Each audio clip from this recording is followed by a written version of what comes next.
C'est de toi, tu illumines mes nuits, tu ensoleilles mes jours.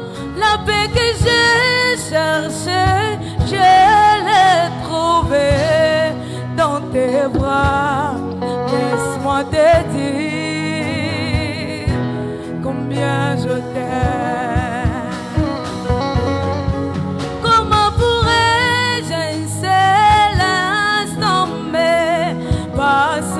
De toi, tu illumines mes nuits, tu ensoleilles mes jours. La paix que j'ai cherchée, je l'ai trouvée dans tes bras. Laisse-moi te dire combien je t'aime. Je t'aime.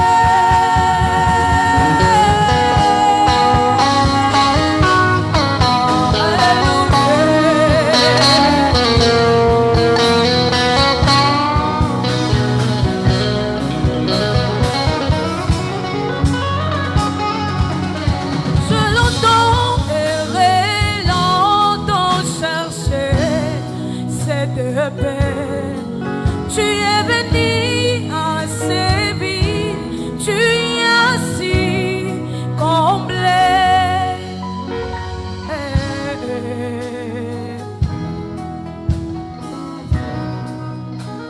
Alléluia.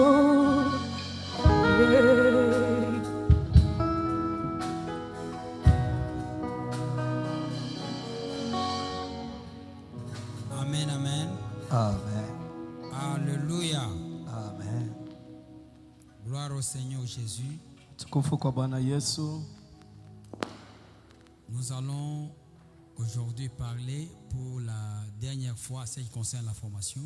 Na tutasemezea juu ya ile inaangalia mafundisho. C'est la dernière séance aujourd'hui. Na ni siku ya mwisho leo. Nous voulons être pratiques.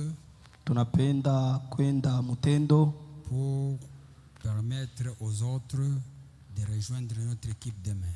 Juu ya kusaidia wengine wapate kuingia mkikosi yetu kesho. Nous sommes en train de parler sur l'importance de l'évangélisation dans l'église. Nous, c'est dans la forêt. Daudi aliweza kuua simba na ndubu mupori. Là, il n'y avait pas même de témoins. Na kula kuya hata washuda. Il a fait quand même cela. C'était un exploit dans sa vie. Na ile ilikuya kama vile maishara maisha yake. Mais quand il est venu devant un grand public, na wakati alifika mbele ya makutano kubwa, il s'est reposé sur les exploits en cachette. Na aliweza kutegamia ile maishara yake ya mpembeni. Dieu qui m'a délivré de la gueule du lion. Anasema Mungu aliweza kunitosha mukinwa ya simba. Et des griffes de l'ours. Na hata mumankucha ya ndubu. Me délivrera devant ces Philistins. Ni ule Mungu moja moja ataniokoa mbele ya huyu Mfilistini. Même Jésus devant le public. Hata Yesu mbele ya makutano. Il dit au Dieu. Anasema Mungu. Je sais que tu as toujours entendu ma prière. Na yua unanijibiaka maombi yangu. Tu m'exauces toujours. Unanijibiaka paka. Quand je prie devant tout le monde. Na kama naomba mbele ya watu wote. C'est seulement à cause d'eux. Ni kwa ajili tu yao. Moi j'ai confiance en toi. Mimi nakuaminia. Je prie en cachette. Nilikuwa naomba et tu as toujours répondu à ma prière. Mupembeni unanijibiaka. Mais aujourd'hui devant un public. Na leo mbele ya watu. Je prie à cause d'eux. Naomba kwa ajili yao. On commence d'abord dans la cachette. Unaanza kwanza mkufuchama. Même Élie le Tishbite. Hata Elia wa Kutishbiti. Dans 1 Roi chapitre 17. Wafalme wa kwanza sura 17. La parole de Dieu fit entendre à ces mots. Na hata sauti ya Mungu ikamwelekea muhimu sema. Ya kwamba Elia Tishbiti. Va et cache-toi à Kérit. Uende ufuchame kule Geria. Il a expérimenté la puissance de Dieu à Kérit seul. Aliweza kuishi uwezo ya Mungu kule ku Gerit peke yake. Là il mangeait le pain du corbeau. Kula alikuwa nakula mkate ya ntai et il buvait de l'eau de la Kérite. ya kunguru hata na maji ya Mugerita. Après, Kisha il est parti à Sarepta. akaende kule Il a Sarepta mangé le pain de la veuve. akakula mkate ya mjane. Maintenant, dans le chapitre 18, Na mu 18 la même parole vient encore. na ile sauti kakuja Dit tena, à Élie, anasema Elia, va maintenant, uende sasa, présente-toi devant Akab. uende kajioneshe mbele ya On ne Akabu. peut pas se présenter devant un grand public Hawezi kujionesha mbele ya makutano si kubwa tu n'as pas une référence dans la cachette. kama una na kionesho mkufuchama. Avant de prêcher 500 personnes, Kabla ya kuhubiri watu 500, prêche d'abord 1, 2, 3 personnes. na ubiri kwanza watu 2 watatu. Que Dieu nous bénisse. Mungu atubariki.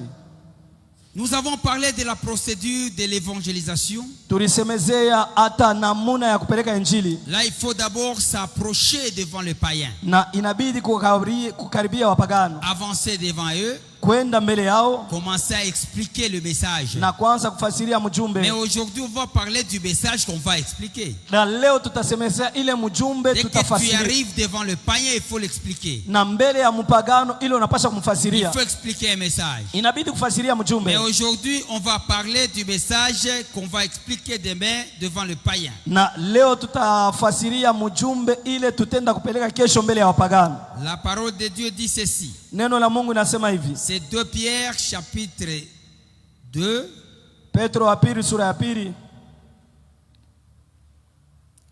verset 4 à 5.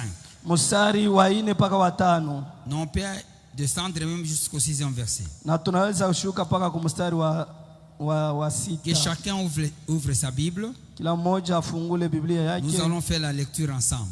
tutafanya usomi pamoja. Lisons 2 Pierre chapitre 2, Tusome Petro wa pili sura ya pili verset 4 à 6. mstari wa 4 mpaka wa 6. Car si Dieu n'a pas épargné les anges qui ont péché, Basi kama Mungu hakuweza kuepusha wa malaika wale walifanya dhambi, mais s'il les a précipités dans les abîmes des ténèbres lakini kama aliweza kuwatupa muile shimu ya giza, et les réserve pour le jugement, na anawachunga njuu ya kuwahukumu, il n'a pas épargné l'ancien monde, kama hakuweza kuepusha hata mais ulimwengu ya s'il a zamani, sauvé Noé, lakini akaokoa Noa, lui, Yeye. 8e, wa 8, ce prédicateur de la justice, huyu mhubiri wa haki, lorsqu'il fut venu le déluge sur le monde impie. na wakati aliweza kuita hii maji ya kuwa pa dunia ya dhambi, S'il a condamné à la destruction et réduit en cendres les villes de Sodome et de Gomorrhe, kama aliweza kuhukumu kuharibifu na kuweka mumaivu hii muji ya Sodoma na Gomora, les donna comme exemple aux impies à venir. na akayatoa kama vile mfano kuwatenda dhambi wale weko na Et kuja, s'il a délivré les justes Lot, na kama aliweza kumwokoa mwenye haki Loti, profondément attristé de la conduite de ces hommes, mwenye kuya na huzuni kubwa kwa ajili ya mwenendo au tabia ya watu, sans frein dans leur dissolution. bila mshimamo ile makosa yao, Car ces justes habitaient au milieu d'eux, kwani huyu mwenye haki alikuwa anaishi katikati yao, tourmenté journalièrement son âme juste, kuteseka siku kwa siku nafsi yake, son âme juste, nafsi yake haki, à cause de ce qu'il voyait et entendait de leurs œuvres criminelles. na kwa ajili ya ile alikuwa naona na kusikia kupitia matendo yao ya umubaya. On peut acclamer pour la parole de Dieu. Tunaweza kushangilia juu ya neno la Mungu. Lisons Luc chapitre 17. Tusome Luka 18. Je vous avais donné un passage biblique qu'il faut lire à la maison. Nilimipatia hata usomi ile ilibidi Nous kusoma allons kunyumba, aujourd'hui les développer. na tutaisemezea pia leo. C'est Genèse chapitre 19. Ni Mwanzo 19. On lit d'abord Luc chapitre 17, Tunasoma kwanza Luka 17 26 à 32. mstari wa 26 mpaka 32. La Bible dit ceci. Luc 17. Luc 17, verset 26 à 32.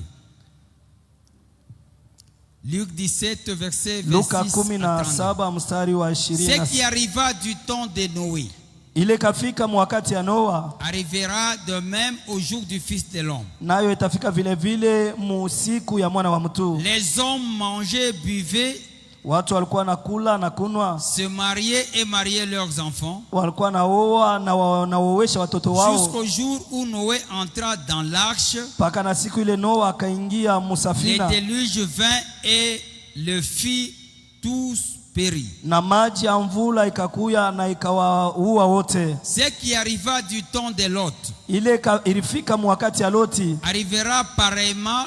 itafika vile vile. Les hommes mangeaient, buvaient, Watu walikuwa nakula na kunwa, achetaient et vendaient, wananunua na kuuzisha, plantaient et bâtissaient. walikuwa napanda na kujenga. Mais le jour où Lot sortit de Sodome, Lakini siku ile Loti akatoka Msodoma, une pluie de feu et de soufre tomba du ciel na hata mvua ya moto ya kuteketeza et les ikajua fit mbinguni tous périr. na ikawaua Il wote. en sera de même le jour où le Fils de l'homme paraîtra. Itakuya vile vile na ile siku mwana wa mtu ataonekana. En ce jour-là, Na kwa ile siku que celui qui sera sur le toit ula atakuwa juu ya malata et qui aura ses effets dans la maison na atakuwa na vitu yake mnyumba, ne descende pas pour le prendre. asikashuke juu ya kubibeba. Et que celui qui sera dans le champ Na hata ula atakuya mshamba, ne retourne pas non plus en arrière. naye ashipate kuluria nyuma. Souvenez-vous de la femme de Lot. Na mkumbuke mke wa Loti. On peut acclamer pour la parole de Dieu. Tunaweza kushangilia neno la Mungu. C'est le même récit du livre de Genèse chapitre 19. Na hata ya mwisho ni hii ya Mwanzo 19. Là on parle de la destruction de la ville de Sodome et de Gomorre. Kule beko nasemezea kuharibu kwa muji ya Sodoma na Dans ces Gomora. deux villes, il y avait l'abomination partout. Na muhi muji mulikuya uharibifu fashi On yote. fait aussi allusion à l'événement de Noé. Na banamsemezea pia hata maneno ya Là Noa. il s'agit du déluge. Ile nakuya ile mvula, Dieu a fait pleuvoir la pluie sur la terre Mungu akatuma mvula pa dunia et il a détruit la race humaine. na akaribu watu. Mais la Bible dit ceci: Na Biblia inasema hivi, le jour du Fils de l'homme siku ya mwana wa mtu sera pareil itakuwa vile vile au jour du déluge kama vile siku ya et de mvula la destruction de Sodome et Gomorre. na ile siku ya haribifu ya Sodoma na Gomora. C'est-à-dire nous sommes les prédicateurs de justice. Maana yake sisi tunakuya wapasha habari ya haki, Parce qu'à chaque période, kwani mkila si muda Dieu veut détruire les hommes, kama Mungu anaweza kubomoa il watu, les avertit avant. Il anakalamusha envoie les mbele, prédicateurs, anatuma ils wahubiri viennent pour avertir. wanakuya njuu ya C'est la kukalamusha, même chose avec notre période. na ni kitu moja moja pamoja na hii wakati Nous yetu. tendons vers la fin du temps. Tuko naenda kumwisho wa wakati Le retour de Christ est proche. na hata kurudi kwa Kristo Il est prêt pour revenir prendre son église. eko tayari kwa kuchukua kanisa Parce yake. qu'il nous a dit qu'il va au ciel, Anasema nenda mbinguni il va revenir. na atarudi. Le retour de Christ, Kurudi kwa Kristo c'est le message principal de l'église. ni mjumbe ya katikati ya kanisa. Il faut toujours rappeler aux gens Inabidi kukumbusha que watu Jésus reviendra. ya kwamba Yesu Quand atarudi. on parle du retour, Wakati wanasema c'est kurudi par rapport aux nations. ni kufatana na mataifa. Parce que jusqu'à présent, Mpaka sasa Israël n'a jamais cru Israeli hayamini à la venue du Messie. mkurudi kwa C'est Mesia, nous les nations. ni sisi Nous mataifa. avons vu Jésus venir. Tulimuona Yesu kuya Il est né à Bethléem. akakuya Il kuzalika a Bethlehem, vécu pendant 33 ans. akaishi Et miaka il est 33 mort à la croix. na akakufa kumsalaba, Nous croyons à cet événement. na tunaamini mwile C'est maneno pourquoi pour les nations cho, kwa maana kwa et mataifa surtout pour l'église, kabisa, kwa kanisa nous attendons le retour de Christ. tunachunga kurudi kwa Kristo. Quand on parle du retour, Wakati tunasemezea c'est kurudi par rapport au premier événement. ni juu ya maneno ya Jésus est venu pour la première fois Yesu alikuwa ya kwanza et il reviendra encore. na atarudi C'est tena. pourquoi nous on parle de retour de Christ. Ndio kwa maana tunasemezea kurudi Même kwa le Kristo. message du salut hata mjumbe ya est wokovu fondé sur l'avènement du Seigneur. inashimama pa kurudi kwa Bwana. C'était le message de Jean-Baptiste. Ilikuwa ni mjumbe wa Yohana Même Baptista. Jésus lui-même avait prêché ce message. Hata Yesu peke yake alihubiri, Repentez-vous, mtubu, car le royaume des cieux est proche. kwani ufalme wa mbingu ni Le royaume des cieux, ufalme wa mbingu on fait allusion à Jésus, inaambatana na à Yesu. la venue de Jésus sur la terre. Banangara kurudi kwa Yesu Nous kwa dunia. devons prêcher le message du retour de Christ Tunapasha kuhubiri kurudi kwa Kristo pour réajuster la marche des gens sur la terre. juu ya kutengeneza mwenendo ya watu pa dunia. On va développer un petit message. Je ne sais pas si les traités sont là. On peut donner à chacun une copie. Tunapenda kusemezea mjumbe tu mfupi, mishiwe kama karatasi kwako, banaweza kaburia kila mmoja.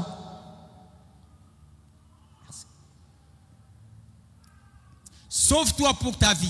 Ujokowe juu ya maisha yako. C'est le message qu'on va annoncer au monde demain. Ni ile mjumbe tutenda kupeleka kesho kuwapagano au kudunia. Sauve-toi pour ta vie. Ujokowe juu ya maisha yako. Sauve-toi pour ta vie. Ujokowe juu ya maisha yako. Genèse chapitre 19. Mwanzo sura yake 19, le verset 17. Mstari wa 17.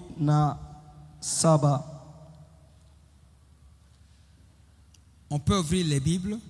Tunaweza fungula mabiblia.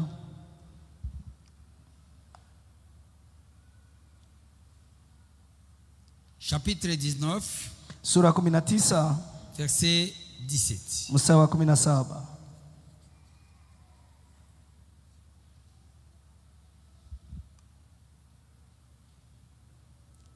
La Bible dit ceci. Biblia inasema hivi. On peut commencer par le 16e verset. Tunaweza kwanza na mstari ya 16. Et comme il tardait, Na vile walikuwa na kawia, les hommes les saisirent par la main. na wale watu wakawashika kwa mkono, Lui, sa femme et ses 2 filles. yeye mke wake na wabinti wake wawili, Car l'Éternel voulait l'épargner. kwani wa milele alipenda kumwepusha. Ils les menèrent et les laissèrent hors de la ville. Na wakamchukua wakamweka nje ya mji. Après les avoir fait sortir, Kisha kuwatosha, l'un d'eux dit, mmoja wao akawaambia, sauve-toi pour ta vie. ujokoe juu ya maisha Ne yako regarde pas derrière toi na usiangalie nyuma yako, et ne t'arrête pas dans toute la plaine. na usisimame mkianza yote mzima, Sauve-toi vers la montagne, na ujokoe kule de kumlima, peur que tu ne périsses. kwa oga usifariki. C'est l'histoire de Lot. Ni habari ya Il Loti. vivait dans la ville de Sodome. Huyu alikuwa anaishi mumuji ya Mais Sodoma. Dieu voulait détruire Sodome et Gomorrhe. Mungu alipenda kuharibu Sodoma na Gomora, Maintenant, avant de détruire ces 2 villes, na kabla aimalize il fallait d'abord annoncer un message. ilibidi kupeleka mjumbe. Raison pour laquelle Dieu a envoyé 2 anges dans la ville de Sodome. Njo kwa maana Mungu alituma hao malaika 2 mumuji ya Sodoma Sur l'intercession d'Abraham, kupitia maombolezo ya Abrahamu, ces 2 anges sont arrivés à la maison de Lot. na hao malaika wakafika kwa nyumba ya Lot Loti. a reçu ces 2 anges. Loti akawapokea Ils ont commencé à prêcher à Lot na bakaanza kumhubiri Loti concernant la destruction de Sodome. kufatana na kuharibu kwa Sodoma, Que Dieu va détruire Sodome et Gomorrhe. ya kwamba Mungu ataharibu Sodoma na Gomora. Avant de les détruire, Na kabla ya il faut kuiharibu que Lot et sa famille ilibidi Loti na jamaa yake puissent quitter ces 2 villes. bapate kutoka muhii miji 2. C'est le message que les anges ont prêché. Ni ile mjumbe wa malaika C'est walihubiri. la même chose. Ni pamoja Avec notre période, muhii wakati yetu, personne n'ignore que Dieu viendra pour détruire na ce hakuna monde. mtu anasaulika kwamba Mungu atakuwa Mais kuharibu hii avant de dunia, détruire, na kabla ya on kuharibu a besoin de sauver quelques-uns. na anapenda C'est kokoa watu. pourquoi il a besoin qu'on puisse prêcher Njo kwa maana parole de Dieu, anapenda tuhubiri neno la Mungu, pour avertir les gens qui vivent dans le monde. njo akalamusha watu kwa dunia. À partir de ces traités, Kupitia hii kartasi nous avons illustré le monde tuliweza kuonesha dunia à un bâtiment luxueux ya kama vile majengo mwa ya où bei. il y a beaucoup de gens qui sont là en train de boire et de jouer. Kule kunakuwa watu weko na kula, weko na Ils kunwa dansaient, il y avait la musique, na beko na il y cheza avait une ambiance là-bas dans le bâtiment. na mulikuya hata kufura Mais mwile. pendant que les gens mangeaient et buvaient, Wakati ile watu walikuwa na kula na kunwa, là aurait des fossés, kule chini il y avait des gardes kulikuwa wachungaji qui étaient préparés pour démolir, walikuwa wanesha tayarisha juu ya pour kubomoa, détruire ces bâtiments. juu ya kuharibu hii majengo. On ne voulait pas détruire les gens, Abakupende kuharibu watu, c'est détruire le bâtiment. ni kuharibu Mais majengo, celui qui est dans ce bâtiment-là lakini ule kwa mwile majengo va périr avec le bâtiment. naye atafariki pamoja na ile C'est la majengo, même chose avec le monde. ni pamoja na dunia. Dieu ne viendra pas pour détruire les gens. Mungu asitakuwa kuua Il watu, viendra pour détruire le monde. atakuwa kuua dunia. C'est pourquoi la Bible dit ceci. Ndio kwa maana Biblia inasema hivi, Dans 1 Jean chapitre 2, Yohana wa kwanza sura ya pili versets 15 à 17. mstari wa 15 mpaka 17, N'aimez point le monde ni les choses qui sont dans le monde. msipende dunia na vitu ya dunia. Si quelqu'un aime le monde, Kama mtu anapenda dunia, l'amour du Père n'est point en lui. mapendo ya baba haina ndani yake. Car ce qui est dans le monde, Kwani ile kumdunia, la convoitise des yeux, tamaa ya macho, la convoitise de la chair tamaa ya mwili et l'orgueil de la vie na kiburi ya ne maisha vient pas du Père, haitoke kwa mais baba, vient du monde. lakini inatoka Et le kumdunia. monde passe Dunia inapita et sa convoitise aussi. na tamaa yake Mais pia, celui qui fait la volonté de Dieu lakini ule anafanya mapenzi ya Mungu demeure éternellement. anaishi milele. Dieu ne voulait pas détruire les gens. Mungu akupende kuharibu Il watu, veut détruire le monde. alipenda kuharibu dunia, Mais celui qui marche avec le monde na ule anatembea na dunia sera détruit ensemble avec le monde. naye ataribishwa pamoja na Le dunia. monde Dunia a reçu le sang d'Abel. iliweza kupokea damu ya Abeli. Le monde Dunia a vu toutes les abominations de tout ce temps. iliweza kuona hata Mais dhambi un yote jour iwe, Jésus viendra na siku moja Yesu pour atarudi détruire ce monde. juu ya kuharibu hii Mais dunia, celui qui marche selon les trains de ce monde, na ule anatembea kufuatana na mwenendo ya celui dunia, qui se conforme au monde, ule anambatana na va dunia, passer avec le monde. naye atapita na dunia. C'est pourquoi, Ndio kwa maana avant la destruction, kabla ya Dieu a kuharibu, suscité une race. Mungu akanyanyua Ce kizazi, sont les prédicateurs. ni wahubiri, Nous avons dit depuis hier na tulisema que tangia jana, celui qui est appelé à annoncer l'évangile ule anaitwa kupeleka doit injili être d'abord anapasha kuya celui kwanza, qui avait reçu le message du Seigneur. ni ule anayeshapokea mjumbe Ce ya n'est Bwana, même pas le revenant. haina ule mtu wa kutoka kuwafu. Quand vous lisez la parabole du riche et du pauvre Lazare, Kama mnasema hii fumbo ya mtajiri na le huyu riche maskini a Lazaro, intercédé huyu mtajiri pour le aliomba salut de ses siens. juu ya banduku Il yake, a demandé akaomba qu'on puisse envoyer Lazare, bamutume Lazaro, que Lazare puisse quitter le paradis ya kwamba Lazaro et atoke paradi, venir annoncer le message naenda akapeleka pour mjumbe avertir ses frères. juu ya kukalamusha La banduku Bible dit yake. ceci. Biblia inasema hivi, On dit ceci: manasema hivi, sur la terre, pa dunia il y a la loi. panakuwa Sur sheria, la terre, pa dunia il y a les prophètes. panakuwa On manabii. n'a pas besoin Hatuhitaji d'envoyer quelqu'un qui viendra d'ici. mtu ule atatoka huku. C'est pourquoi moi, Ndio kwa maana mimi je ne suis pas d'accord avec les revenants. sikubali mambo ya kusema Les gens qui est mort et qui revient mtu alikufa pour analifufuka nous donner un message. juu ya kuleta mjumbe. Et Dieu m'a dit, Mungu aliniambia va maintenant, uende sasa annonce l'évangile. upeleke Donc injili, ce qu'il va dire, ila atasema c'est la même chose que nous sommes en train de faire ni aujourd'hui. mpaka ile tu kunafanya On pamoja n'a leo. pas besoin de revenir. Atupende S'il est mort, kama alikufa qu'il se repose seulement là-bas. apumzike pa Nous kule, sommes là pour prêcher. tuko hako juu ya Si kuhubiri, lui revient, qu'est-ce que nous allons faire? na kama yeye analamuka, sisi tutafanya nini? La mort, c'est la fin d'une mission. Na hata lufu ni mwisho ya kazi, C'est la fin d'une mission. ni mwisho ya kazi. Il est mort Anakufa parce qu'il a terminé sa mission. juu alisha kazi yake, Qui reste là-bas, abakie kule, nous allons prêcher. she tutahubiri. Si toi tu ne prêches pas, Kama wahubiri on va envoyer des revenants. batatuma bale balikufa banafufuka bakuwa wahubiri.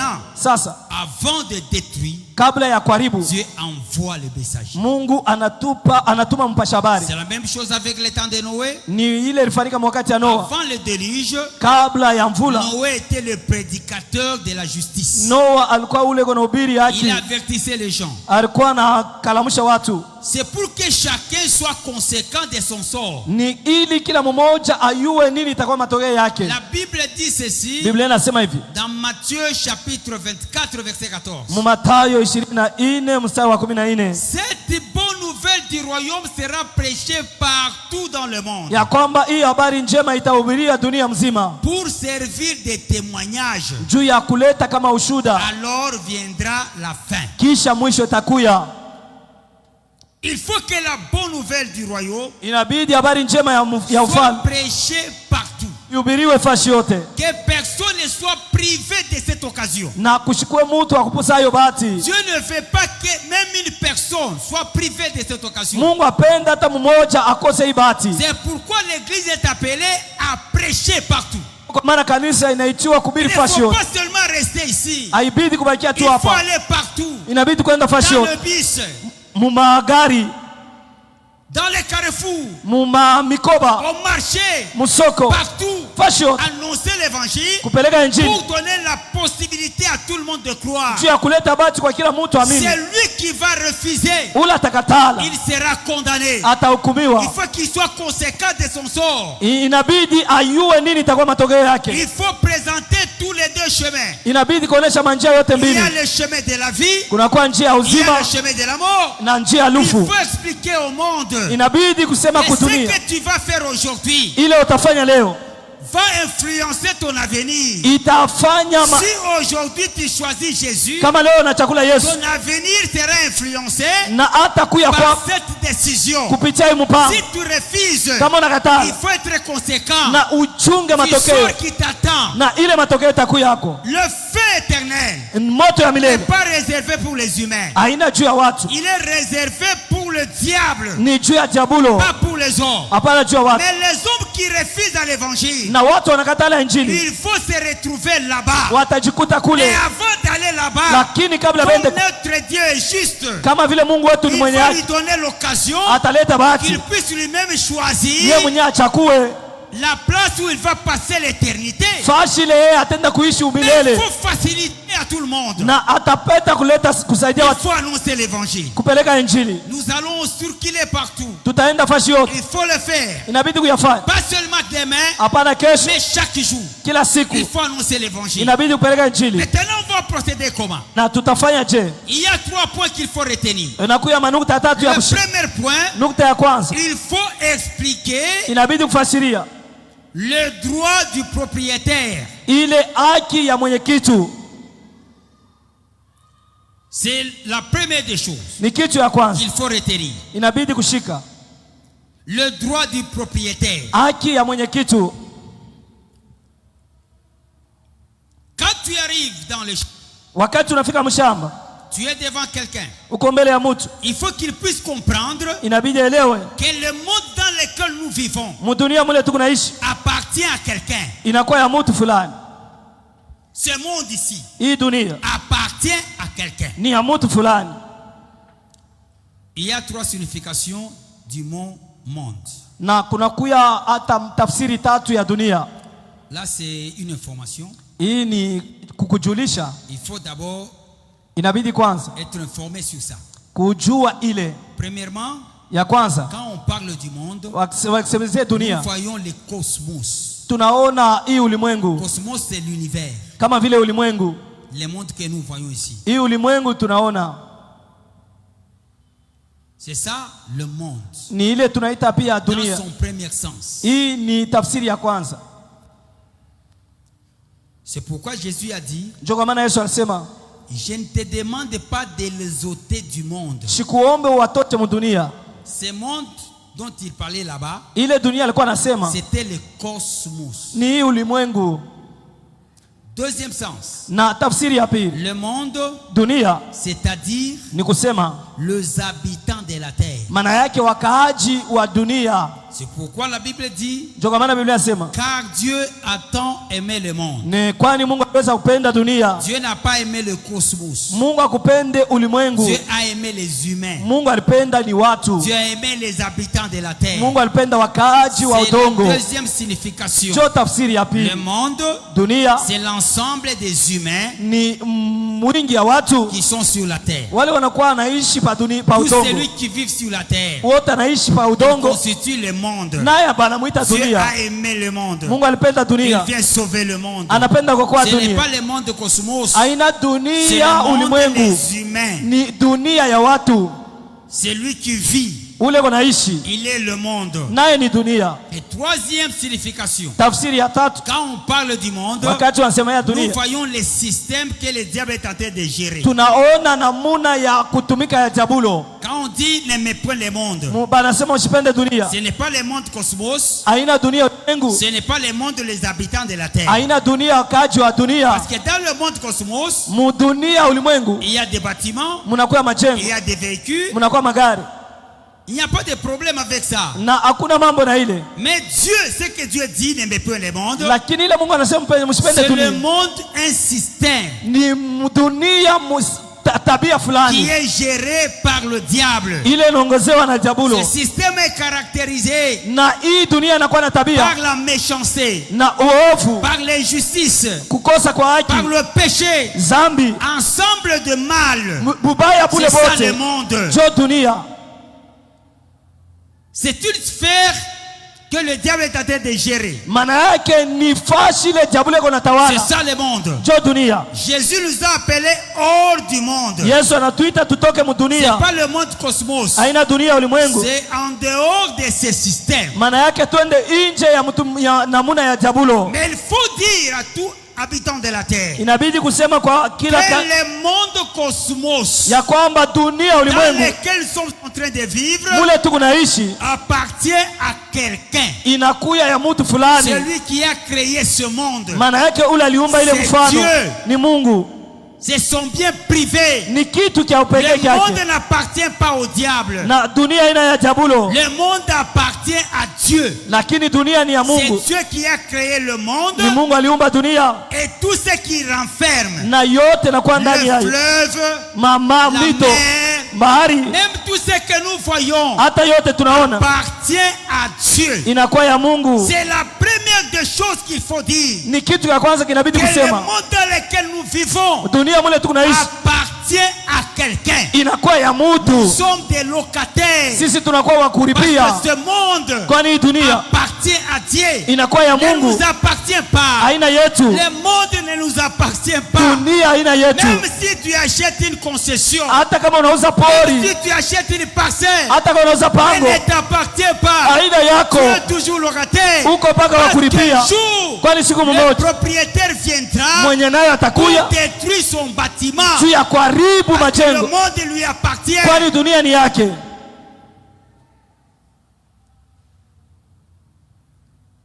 Que Dieu soit loué. Mungu apewe sifa. Même tous les habitants de la terre appartiennent à Dieu. Hata wakaji wote wa dunia ni wa Mungu. Nous appartenons tous à Dieu. Sisi wote tunakuwa ba Mungu, Nous appartenons à Dieu. tunakuwa bake. C'est le premier élément qu'il faut évoquer. Ni kitu cha kwanza kile inabidi Tu kusemezea. arrives là-bas, Wakati unafika tu kule, peux même lui poser une question. unaweza hata kumswali, Savez-vous que ce monde appartient à quelqu'un? unajua kwamba hii dunia ni ya mtu? C'est un bien privé. Ni kitu cha upekee. Le monde appartient à Dieu. Hii dunia inakuwa ya Mungu. Pendant que tu vis dans le monde, Wakati kunaishi mudunia, ce monde a un propriétaire. hii dunia inakuwa na mwenye Il y a nayo. quelqu'un Kuku mtu qui est le maître de la terre. anakuwa mwalimu ya hii dunia, C'est Dieu. ni Mungu. Il est le propriétaire du monde. Yeye anakuya mwenye dunia Le hii. monde lui appartient. Dunia ni yake, C'est lui le créateur. ni yeye aliumba, Il a créé le monde. aliumba dunia Et tout appartient à lui. na yote inakuya Tout yake, appartient à lui. yote ni ya Tout ce Mungu, qui est dans le monde yote kama dunia appartient à lui. ni ya Mungu. Deuxième élément. Kitu cha pili, Il faut montrer le dessin du propriétaire. inabidi kuonesha matengenezo ya mwenye udongo, mwenye dunia, le propriétaire de ce monde, mwenye hii dunia, il a un projet, anakuwa na matayarisho, il a un programme anakuwa na matengenezo pour ce monde. juu ya hii dunia. Il faut être conséquent quand tu vis sur la terre. Wakati kunaishi pa dunia, Il inabidi faut kuwa na comprendre dhamiri, qu'il y a quelqu'un inabidi huyo asiku mtu qui est le chef de ce monde eko mkubwa wa hii et dunia, il a un programme na donné. anakuwa na Il matengenezo s'est yake, fixé lui-même. anesha kutayarisha Sur peke yake. lequel Ni matengenezo il va détruire ataharibu ce monde. hii dunia.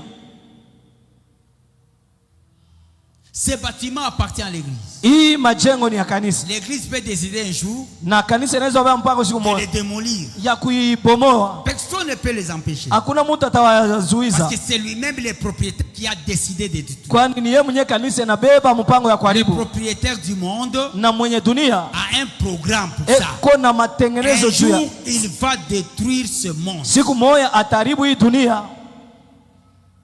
Le monde dans lequel tu vis. Le monde dans lequel tu vis. Mdunia mule kunaishi, Tu construis des bâtiments, c'est bien. unajenga ni mzuri, Mais un jour, on va détruire ce monde. na lakini siku mmoja bataibomona. Ce n'est pas par le diable. Aina kwa jabulo, C'est Dieu lui-même qui va détruire ce monde. ni Mungu peke yake ataharibu hii dunia, Il va le détruire. ataharibu. Deuxième élément, Kitu kia il va le détruire pourquoi, on ne sait pas. ataharibu jua nini hatujue. Nous allons maintenant au deuxième élément. Tunaenda kitu ya pili, Deuxième élément qu'il faut relever dans ce texte, na kitu kia pili inabidi kutosha muhimu c'est l'attitude des habitants de la terre. ni hali ya wakaji wa dunia, Leur attitude par rapport à ce qui se passe dans le monde. hali yao kulinganisha na ile kunafanyika muhii Leur dunia, attitude par rapport au programme de Dieu. hali yao kufatana na matengenezo ya Mungu. Les gens de la terre vivent dans le péché, Watu wa dunia weko naishi mzambi sans tenir compte de la volonté du propriétaire. bila kuhesabia mapenzi ya mwenye dunia, Ils vivent à l'encontre de ce que le propriétaire avait fixé comme règle. na wanaishi kinyume ya ile mwenye dunia aliweka kama C'est vile la raison pour mfano. laquelle Ni sababu ya ile que le propriétaire viendra un jour pour détruire le monde. mwenye dunia atakuya siku mmoja kuyaribu. C'est ça l'attitude des gens sur la terre. Njo hali ya watu pa Ils dunia, vivent beko naishi comme il n'y a rien. vile hakuna kitu. Nous sommes en train de vivre Tuko naishi en se référant au temps de Lot et au temps de Noé. na tuko naangalia wakati ya Loti na La Noa. Bible dit ceci: Biblia inasema les hivi, gens mangeaient, watu walikuwa les nakula, gens buvaient, watu walikuwa nakunywa, les gens se réjouissaient. watu walikuwa Au nafurahi. temps de Noé, Wakati ya Noa les gens mariaient watu walikuwa et naoa, mariaient leurs walikuwa enfants. naoesha watoto Mais yao, ils étaient distraits. walikuwa Ils nalengamishwa, ne savaient pas que hawakujua le kwamba propriétaire viendra pour détruire. ya kwamba mwenye dunia Ils étaient là en train de se réjouir walikuwa pale dans nafurahiwa la distraction, dans mumulengamisho, le plaisir du monde. mumfuraha ya dunia. Pendant qu'ils faisaient cela, Wakati walikuwa nafanya le ile, propriétaire avait un programme. na mwenye C'est dunia la alikuwa na même mate. chose avec notre Ni période. vile vile na wakati yetu, Dieu viendra pour détruire ce monde. Mungu atakuwa kuharibu hii dunia, Mais cependant que les gens lakini ne watu sont pas au courant hawana na de ce habari programme-là. ya ile matayarisho. Ils vivent chacun selon sa volonté. Wanaishi kila mmoja kufuatana mapenzi Ils yake, marchent selon sa volonté. wanaishi kufuatana Mais mapenzi un yake, jour, lakini siku on va moja détruire ce bataharibu monde. hii dunia. Il faut lui poser la question. Inabidi kumswali, Tu sais que ce monde sera détruit un jour. unajua kwamba hii dunia itaharibu siku moja? Il va te répondre par oui ou non. Batakujibu ndio au hapana. S'il dit non, Kama nasema hapana, c'est-à-dire il n'est pas au courant. maana yake hana na habari. Il faut maintenant informer. Inabidi kumpasha Le habari monde sera détruit un jour. ya kwamba dunia hii bataharibu Il siku ne sait moja. pas ni le temps ni l'heure. Hatuyue siku au Mais un jour, wa Dieu saa, va détruire ce monde. lakini siku moja Mungu ataharibu. Il peut tenir compte même de ce que nous avons fait sur la terre. Hawezi hata kuhesabia muile tulifanya pa dunia, Même de la technologie. hata juu ya hata Si le temps teknolojia. est venu, il va détruire tout. Wakati ikifika ataharibu Parce yote, que le monde lui appartient. kwani dunia ni yake. L'attitude des habitants de la terre. Na hali ya wakaji wa dunia Il faut les informer. inabidi Parce kuwajulisha, que les gens sont ignorants de ces dessins. kwani watu hawajue hii matengenezo, Ils ne sont pas au courant. hawana na habari. Il faut informer. Inabidi kuwajulisha. Troisième élément, Kitu ya tatu, le message d'avertissement. mjumbe ya kuwakalamusha. Dans le message d'avertissement, Mjumbe ya kukalamusha il y a d'abord mnakuya kwanza les hommes avertis, watu wenye les kukalamushwa, prédicateurs, wahubiri, ceux qui sont informés wale wanajua de ce qui va arriver bientôt. ile itafika baadaye. Ce sont les chrétiens, Ni Wakristo, les évangélistes. wainjilisti. Nous sommes informés de ce qui va arriver bientôt. Sisi tunakuwa na habari ya ile itafika Maintenant, qu'est-ce baadaye. qu'il faut faire? Nini inabidi Il kufanya? faut annoncer ces messages. Inabidi kupeleka ile Il mjumbe, faut les avertir. inabidi kuwakalamusha, Il faut les avertir. inabidi En kuwakalamusha, disant qu'attention, inabidi ce keba monde, hii dunia on va les détruire bientôt. bataiharibu baadaye. Hapa Prépare-toi. ujitayarishe. Dans le message, il y a 3 choses. Na mumjumbe Mungu vitu tatu. La première des choses, Kitu ya kwanza il faut expliquer les desseins de Dieu. inabidi kusema matengenezo ya Mungu. Deuxième chose, Kitu ya pili il faut appeler à la vigilance. inabidi kuwaambia walamuke, Il faut qu'ils puissent quitter le monde. inabidi watoke mdunia, C'est le monde système.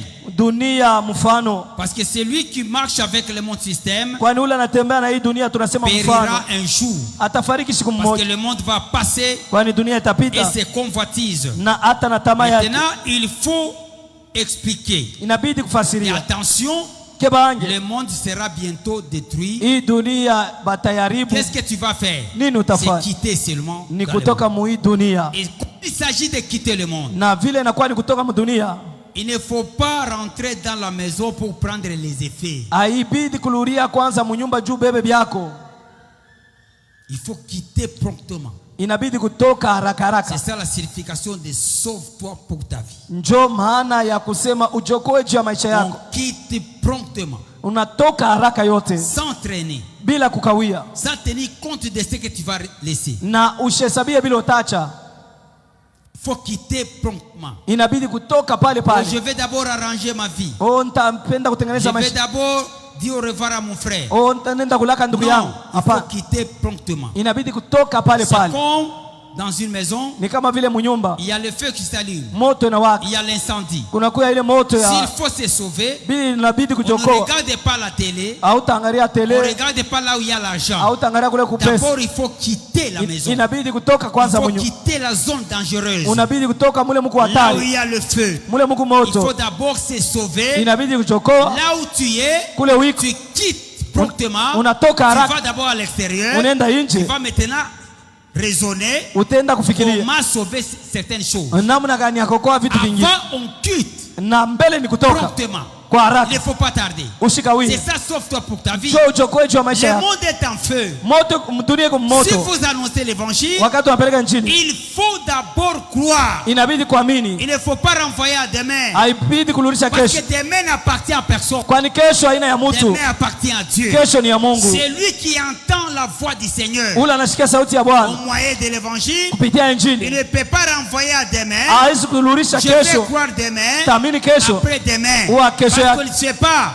hautuyue Demain appartient à Dieu. kesho ni ya Mungu. Toi, ce qu'il faut faire, Ile inabidi c'est kufanya de quitter là où tu es. ni kutoka pale wiko, Alors tu vas à l'extérieur unaenda nje afin d'échapper à la destruction. juu uepuke kuharibifu, C'est ça, sauve-toi pour ta vie. njo ujokoe juu ya maisha yako. C'est le message qu'on va annoncer. Ni ile mjumbe tutangaza, Tout le monde a besoin de sauver sa vie. na mtu wote anapenda kuokoa Il n'a pas maisha, besoin de passer avec le monde. apende kupita na dunia. Pourquoi il n'a pas cru? Njua nini C'est ashamini? parce qu'il n'était pas informé. Ni jua shukwe na Mais à habari, partir du message que tu vas annoncer, na kupitia mjumbe il utatangaza, sera informé. atapata Il habari, va sauver sa vie. naye ataokoa maisha Les yake. choses là de dire, oh Dieu t'aime, Vitu vya kusema Mungu il faut anakupenda, croire au Seigneur. inabidi kuamini kwa Bwana. Là, c'est déjà évolué. Ile nesha Il faut kupitaka, présenter un message. inabidi kupeleka mjumbe. Tu arrives là-bas, Unafika kule tu as le texte uko na usomi dans yako, Genèse chapitre 19. Mwanzo 19 Commence à expliquer. unaanza Il kufasiria, ne faut pas parler comme un perroquet. usiseme kama Tu as vile retenu quelque chose dans la tête, unesha ushika vitu commence à le mkichwa, reproduire. unaanza L'évangélisation, ce n'est pas comme ça. kupeleka injili ana vile L'évangélisation, kupeleka injili, il faut parler inabidi kusema de ce qui a convaincu ton cœur. ile iliweza kuhakikishia moyo wako, Le message qu'on te donne, c'est seulement un canevas, une procédure. na mjumbe tunakupatia tu ni njia, Et des versets que tu vas utiliser, na hata maverse ile même utatumia, si c'est les mêmes versets, hata kama ni mais la hii manière maaya de moya procéder moya, doit être différente de l'autre. namna ya kutembea au kutumika Parce que itachana na tu as la mwingine, manière de parler kwani kuna namna ya kusema différente de l'autre. kuinachana na Il ne faut pas parler jirani. comme l'autre. Usiseme sa Il ne jirani. faut pas répéter les mêmes mots. Usilurishe misemo moya moya. C'est comme une vache. Ni kama vile ng'ombe. Elle n'a pas besoin de boire beaucoup de lait Achitajie kunywa maziwa mingi pour en donner autant. njuu aitoshe tena mingi. Parce qu'elle veut donner du lait. Njuu inabidi alete Il faut maziwa. qu'on puisse la donner beaucoup de lait. Inabidi tumunuishe maziwa On puisse mingi boire beaucoup pour en donner autant. njuu naye apate kuitosha mingi. Ce n'est pas comme ça. Haina vile. On donne des herbes vertes. Ndo tunasema On donne des herbes. banampatia majani. Des herbes vertes. Majani mabichi. Mais en elle, Ndani yake il y a l'organe muko kiumbe qui kiungo transforme ces herbes ile inabadilisha ile en lait majani blanc. mu ile maziwa mweupe. C'est la même chose avec Ni l'évangile. pamoja na Injili. Quand on te prêche le message, Wakati wanakubiri tu entends avec l'oreille, unasikia na sikio, tu comprends avec le cœur unaelewa na et moyo tu crois en cette parole-là. na unaamini. Maintenant, Sasa il faut que cette parole inabidi ile neno sorte de ta bouche itoke mkino yako sous forme d'un témoignage. kama vile Il ne ushuda. faut pas répéter comme un perroquet les mêmes mots Haibidi kuluria mu misemo que le kama vile prédicateur avait peroke dit. na mhubiri mwarisema. Non.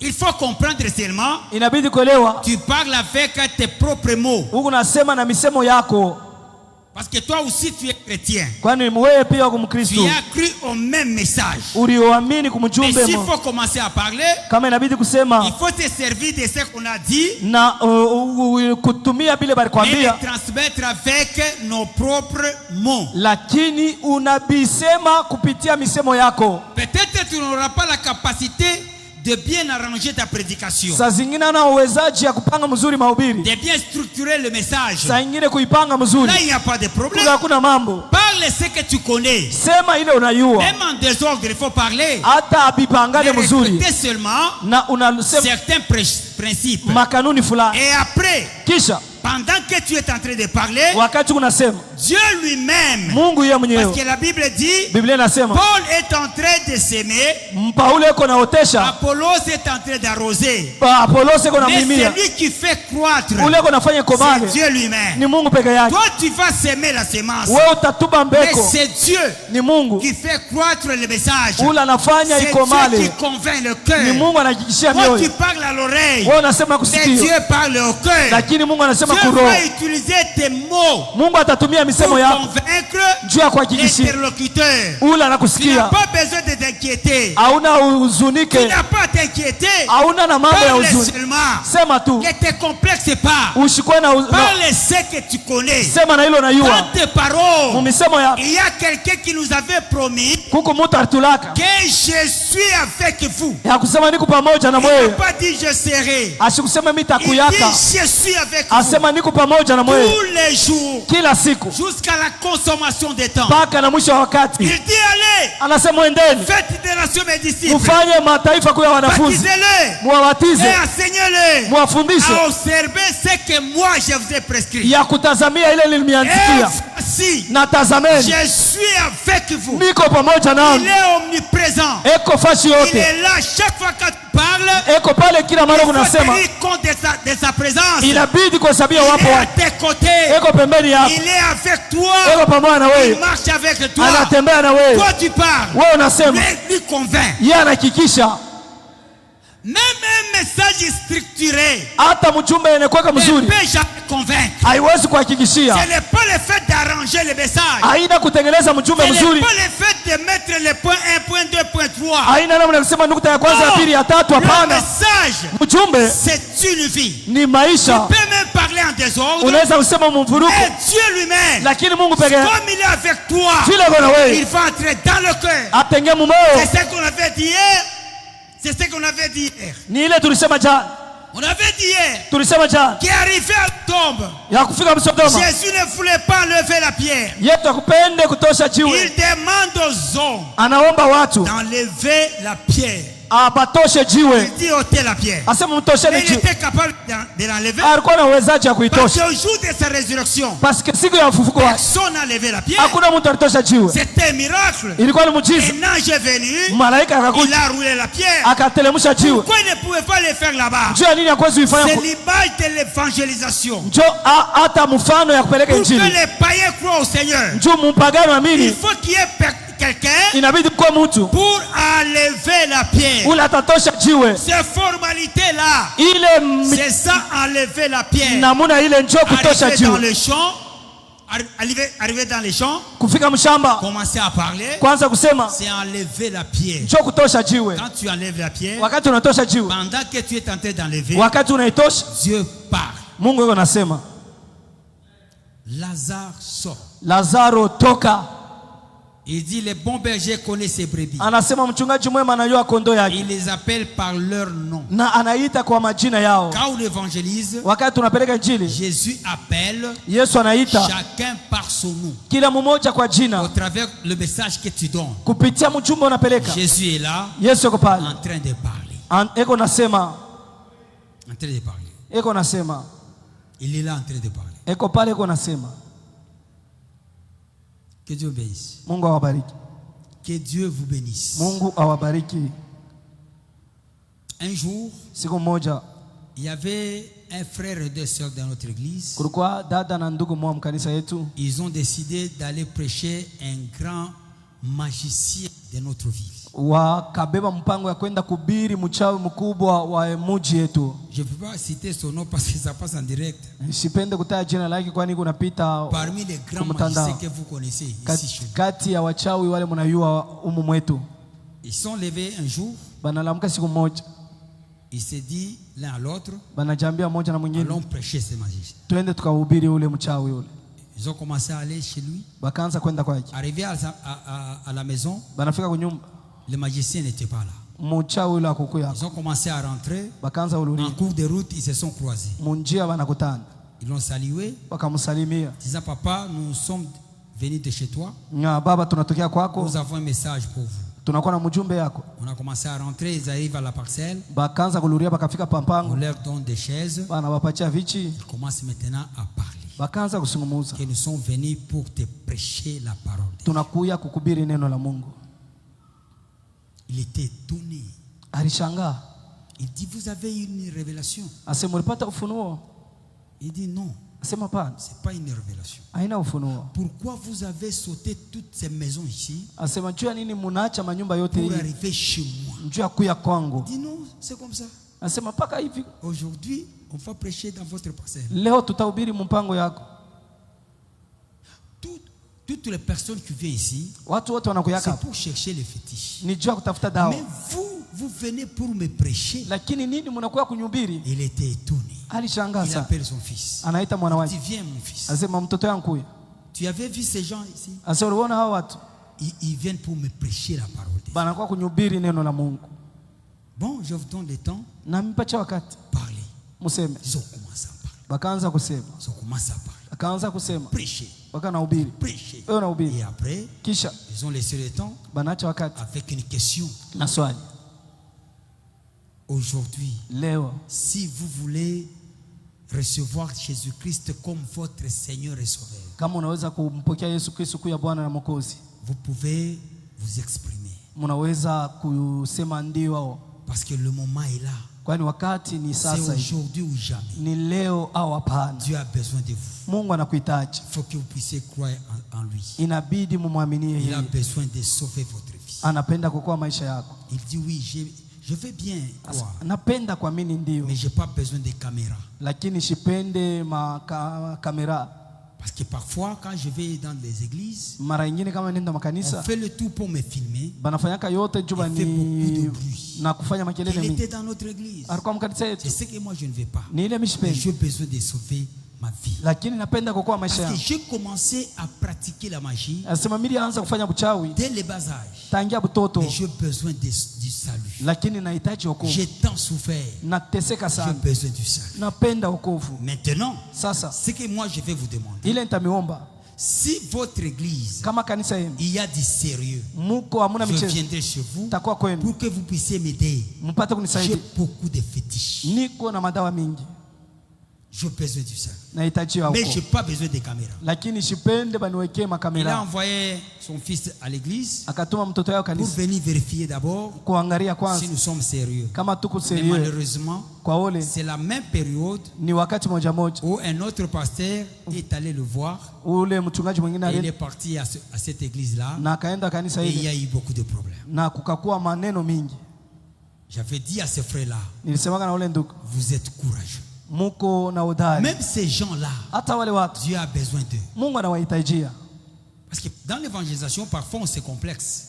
Kupeleka injili saa zingine Si tunakuwa quelqu'un saa, il est réputé dans la magie, kama ni mtu anakuwa mwenye kujulikana mbuchawi, si vous êtes devant lui, kama uko vous mbele avez yake tendance d'esquiver. huku natafuta Vous voulez kukimbia chercher les les petits faibles, pauvres là. Mungu natafuta wale wanyonge Si wale. quelqu'un est là, Kama mtu il n'a rien, tu peux arriver là-bas avec du courage. ana kitu, Tu unafika commences à na prêcher. unaanza kuhubiri. C'est tout le monde qui a besoin de ça. Mtu wote anahitajia C'est tout le wokovu, mtu wote, C'est tout le monde. mtu wote, Même les hommes riches, hata même watajiri, les pauvres. hata wa Tout le monde maskini, a besoin du salut. wote Il ne wanahitaji faut pas wokovu. choisir.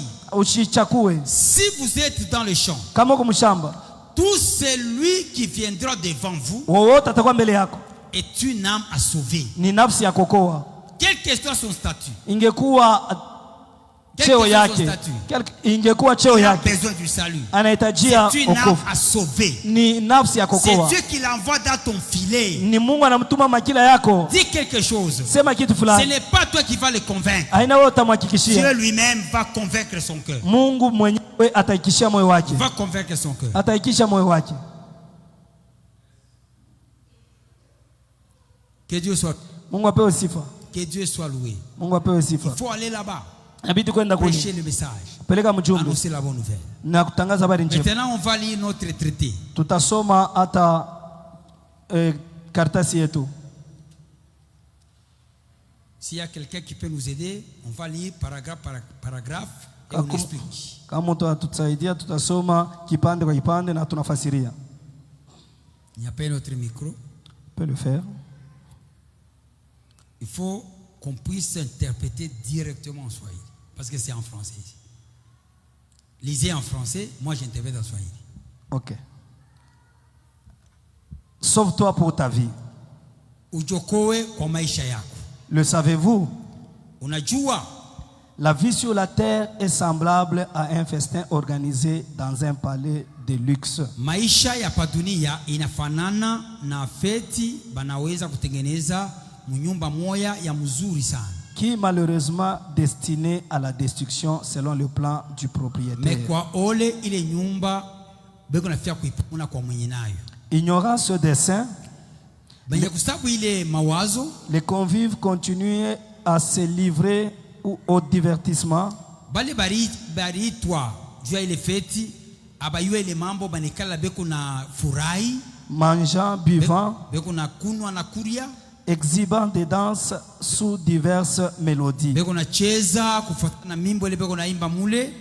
Au même instant, au rez-de-chaussée, Kwa mara moja moja mule chini, sous l'ordre du garant, kupitia ruhusa ya mwenye nyumba, une brigade de démolition s'est déjà installée pour la destruction de cette bâtisse. kikundi kimoya kazi yake ni kupomona, banesha kukieka kule tayari juu ya kupomona. Réalisons-nous que nous vivons dans un monde qui sera bien. D'abord jusque là. Ok. Une histoire tulibeba juu ya kuillustre ile histoire ya Bible. Hii ni hadithi tulichukua pour essayer d'expliquer cette histoire biblique. Mtu mwana anasema hivi, Quelqu'un dit ceci: une prédication sans illustration, mahubiri bila mfano c'est comme une sauce qui n'a pas de sel. ni kama vile chakula haina na chumvi, On l'avale par respect.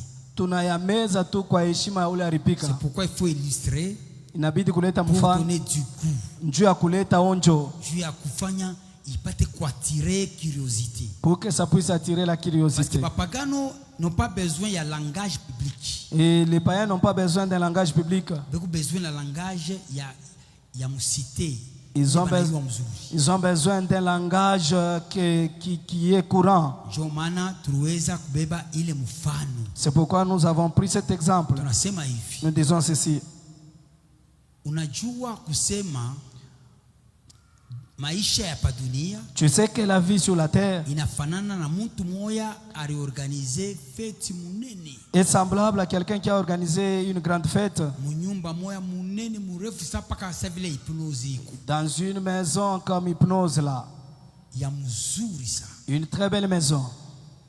Banaita bantu bananza kufurahi. On a invité les gens et les gens commençaient à se réjouir. Bantu beko na kuria, beko na kunwa, beko na cheza. Les gens mangeaient, buvaient et dansaient. Wakati beko na kuria chini yake, Pendant qu'ils mangeaient au rez-de-chaussée, banesha kuita brigade de démolition. on a déjà appelé la brigade de démolition Kwa mwenye nyumba, par le propriétaire juu baipomone. pour détruire cette Parce maison-là. que bili biko nafarika mu nyumba bimfurahishe. Parce que ce qui se passe dans cette maison-là, ça ne lui plaît Bali biko pas. nafanya bintu bibaya contre yeye. Alors ils sont en train de faire de mauvaises choses contre Sasa lui. siko nafia kuipomona. Alors ils cherchent à détruire. Mais bantu abayue, Alors les gens ne sont pas beko informés. naimba, Ils chantent, beko na cheza, ils dansent beko na furahi. et ils se réjouissent.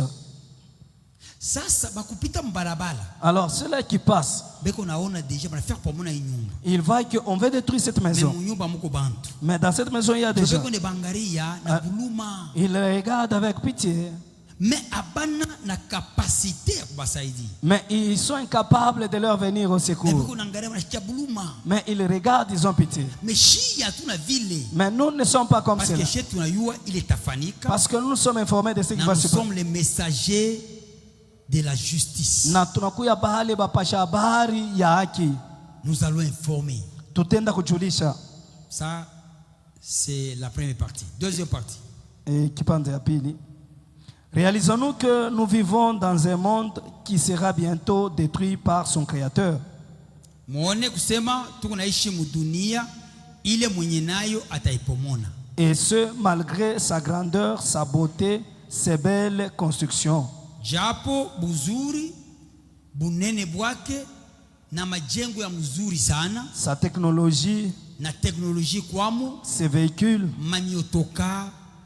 L'histoire du déluge de Sodome et Gomorrhe nous en donne d'amples explications. Ndio tunarudia kuwarishi ya Sodoma na Gomora na ya deluge. Et nous rentrons maintenant dans l'histoire de Sodome et Gomorrhe. Non, jusque là d'abord. Jusque là d'abord. C'est-à-dire, Ni kusema Dieu ne considère pas la beauté du monde, Mungu angalia urembo wa ni la dunia, grandeur, hata ukubwa wa unene ni wake, l'évolution des technologies, hata kuendelea kwa tout teknolojia ce qui est dans le monde. au yote kumdunia. Biote bile kone bio boule. Tout cela n'est rien devant ses yeux. Yeye atapomona. Mais lui, il va Dieu détruire. ya nini? Pourquoi? Histoire de Sodome. On continue. Oui, l'histoire de Sodome et Gomorrhe.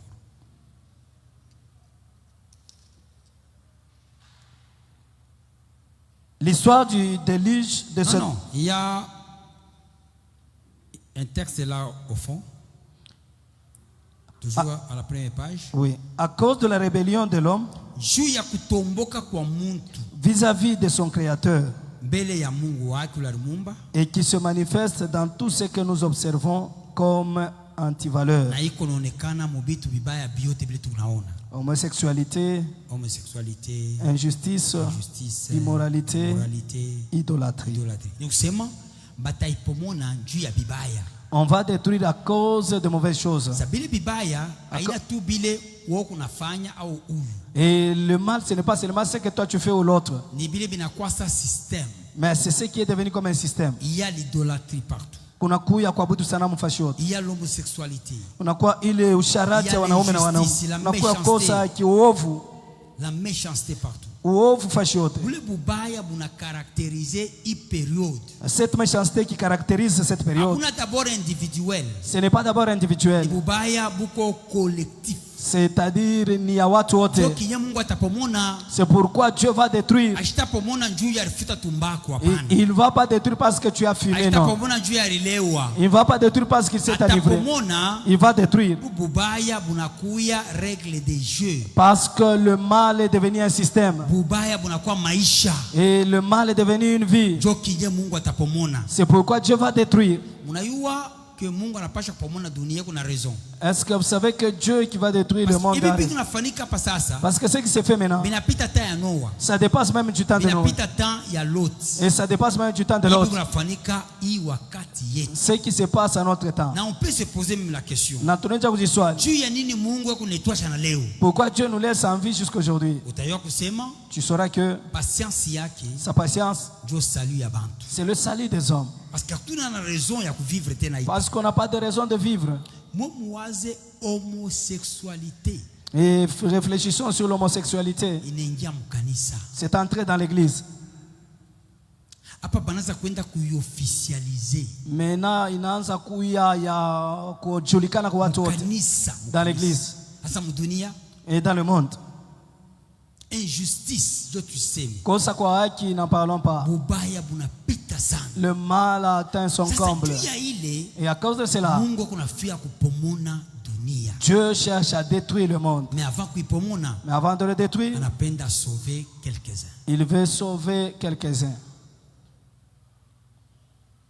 Jo ataye mpagano anadeploraka imambo tuku na vivre sasa. Parce que même le païen aussi déplore ce que nous vivons maintenant.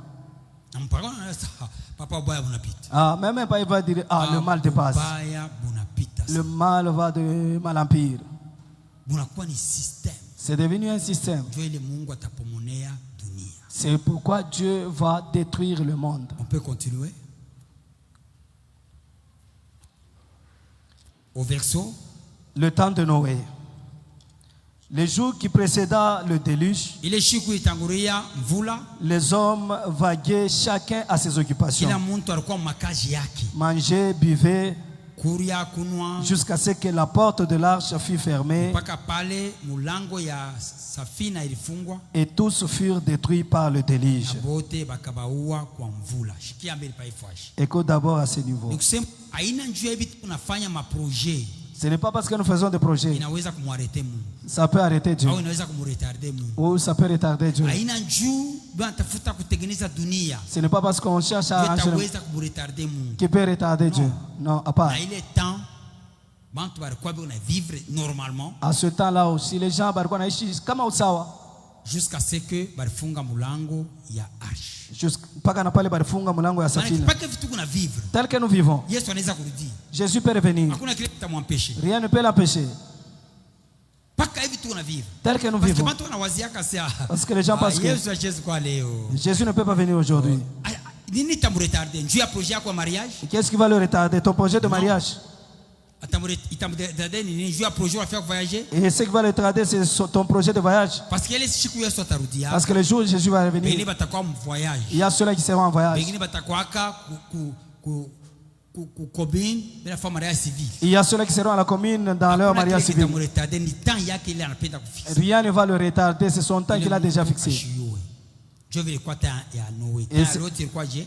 Et du temps de Lot, de même au temps de Lot, Dans de l'autre, une pluie de feu et de soufre surprit les habitants de ces deux villes qui se croyaient en sécurité. vula ya moto ilishuka inangukia pa ile mavili mbili, bantu balijiona mu sécurité, mais mvula inafika.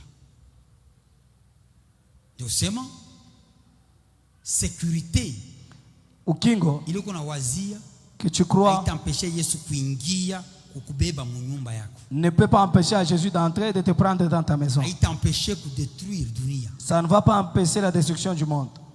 haitampeshe, Ça ne va pas empêcher. haitampeshe. Haiwezi kuzuiza.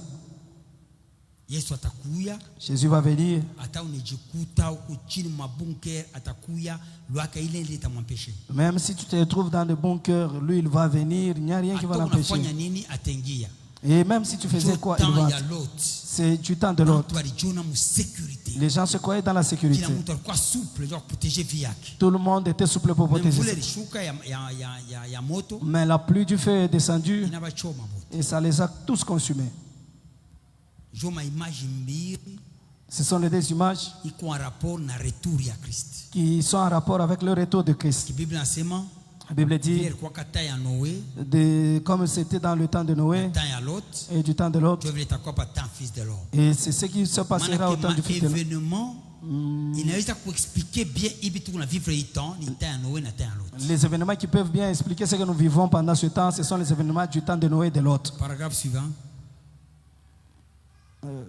Accepteriez-vous de passer avec ce monde Sasa unamuuliza naone cheka kupita na hii dunia et sa convoitise pour aussi périr éternellement? na bintu biote bikuamu na tamaa yake njoo kupotee lote?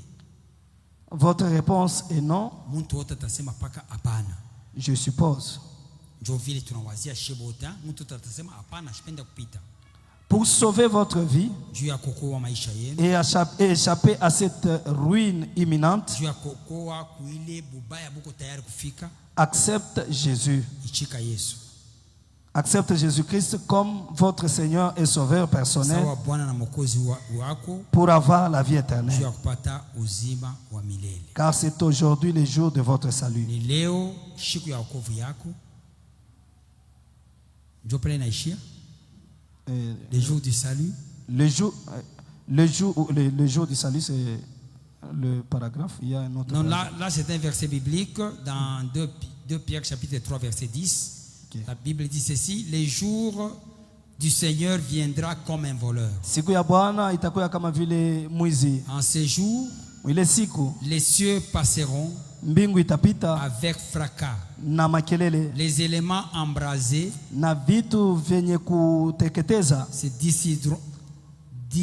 dissoudront itakuya kama vile et maji, la terre avec les œuvres na dunia pamoja na matendo qui les renferment ile inakuwa ndani yake sera consumée. nayo itateketeza. C'est-à-dire le monde que nous sommes en train de voir, Dunia hii tunaona un jour siku mmoja il va passer. itapita, Mais celui qui s'attache à ce monde, na ule anaambatana na hii il va dunia passer avec lui. naye atapita Mais pamoja na hii celui dunia, qui croit au Seigneur Jésus, lakini ule anaamini mwa Bwana il Yesu aura la vie éternelle. atapata uzima wa Parce que la milele. Bible dit, Kwani Biblia inasema celui qui fait la volonté de mon Père ule anafanya mapenzi ya Baba demeure éternellement, anaishi parce que milele, la parole ne passera pas. kwani neno haitapita Cette kama. parole, c'est l'évangile. Na hii neno ni injili, Cette parole, c'est la parole du salut. na hii neno ni neno ya Elle ne wokovu, passera pas. haitapita Celui kama. qui croit à cette parole Ule anaamini mwa hii neno demeure éternellement. anaishi C'est milele. ça le message qu'on peut partager avec les gens. Ni hii mjumbe tunaweza kugawanya na watu, C'est tellement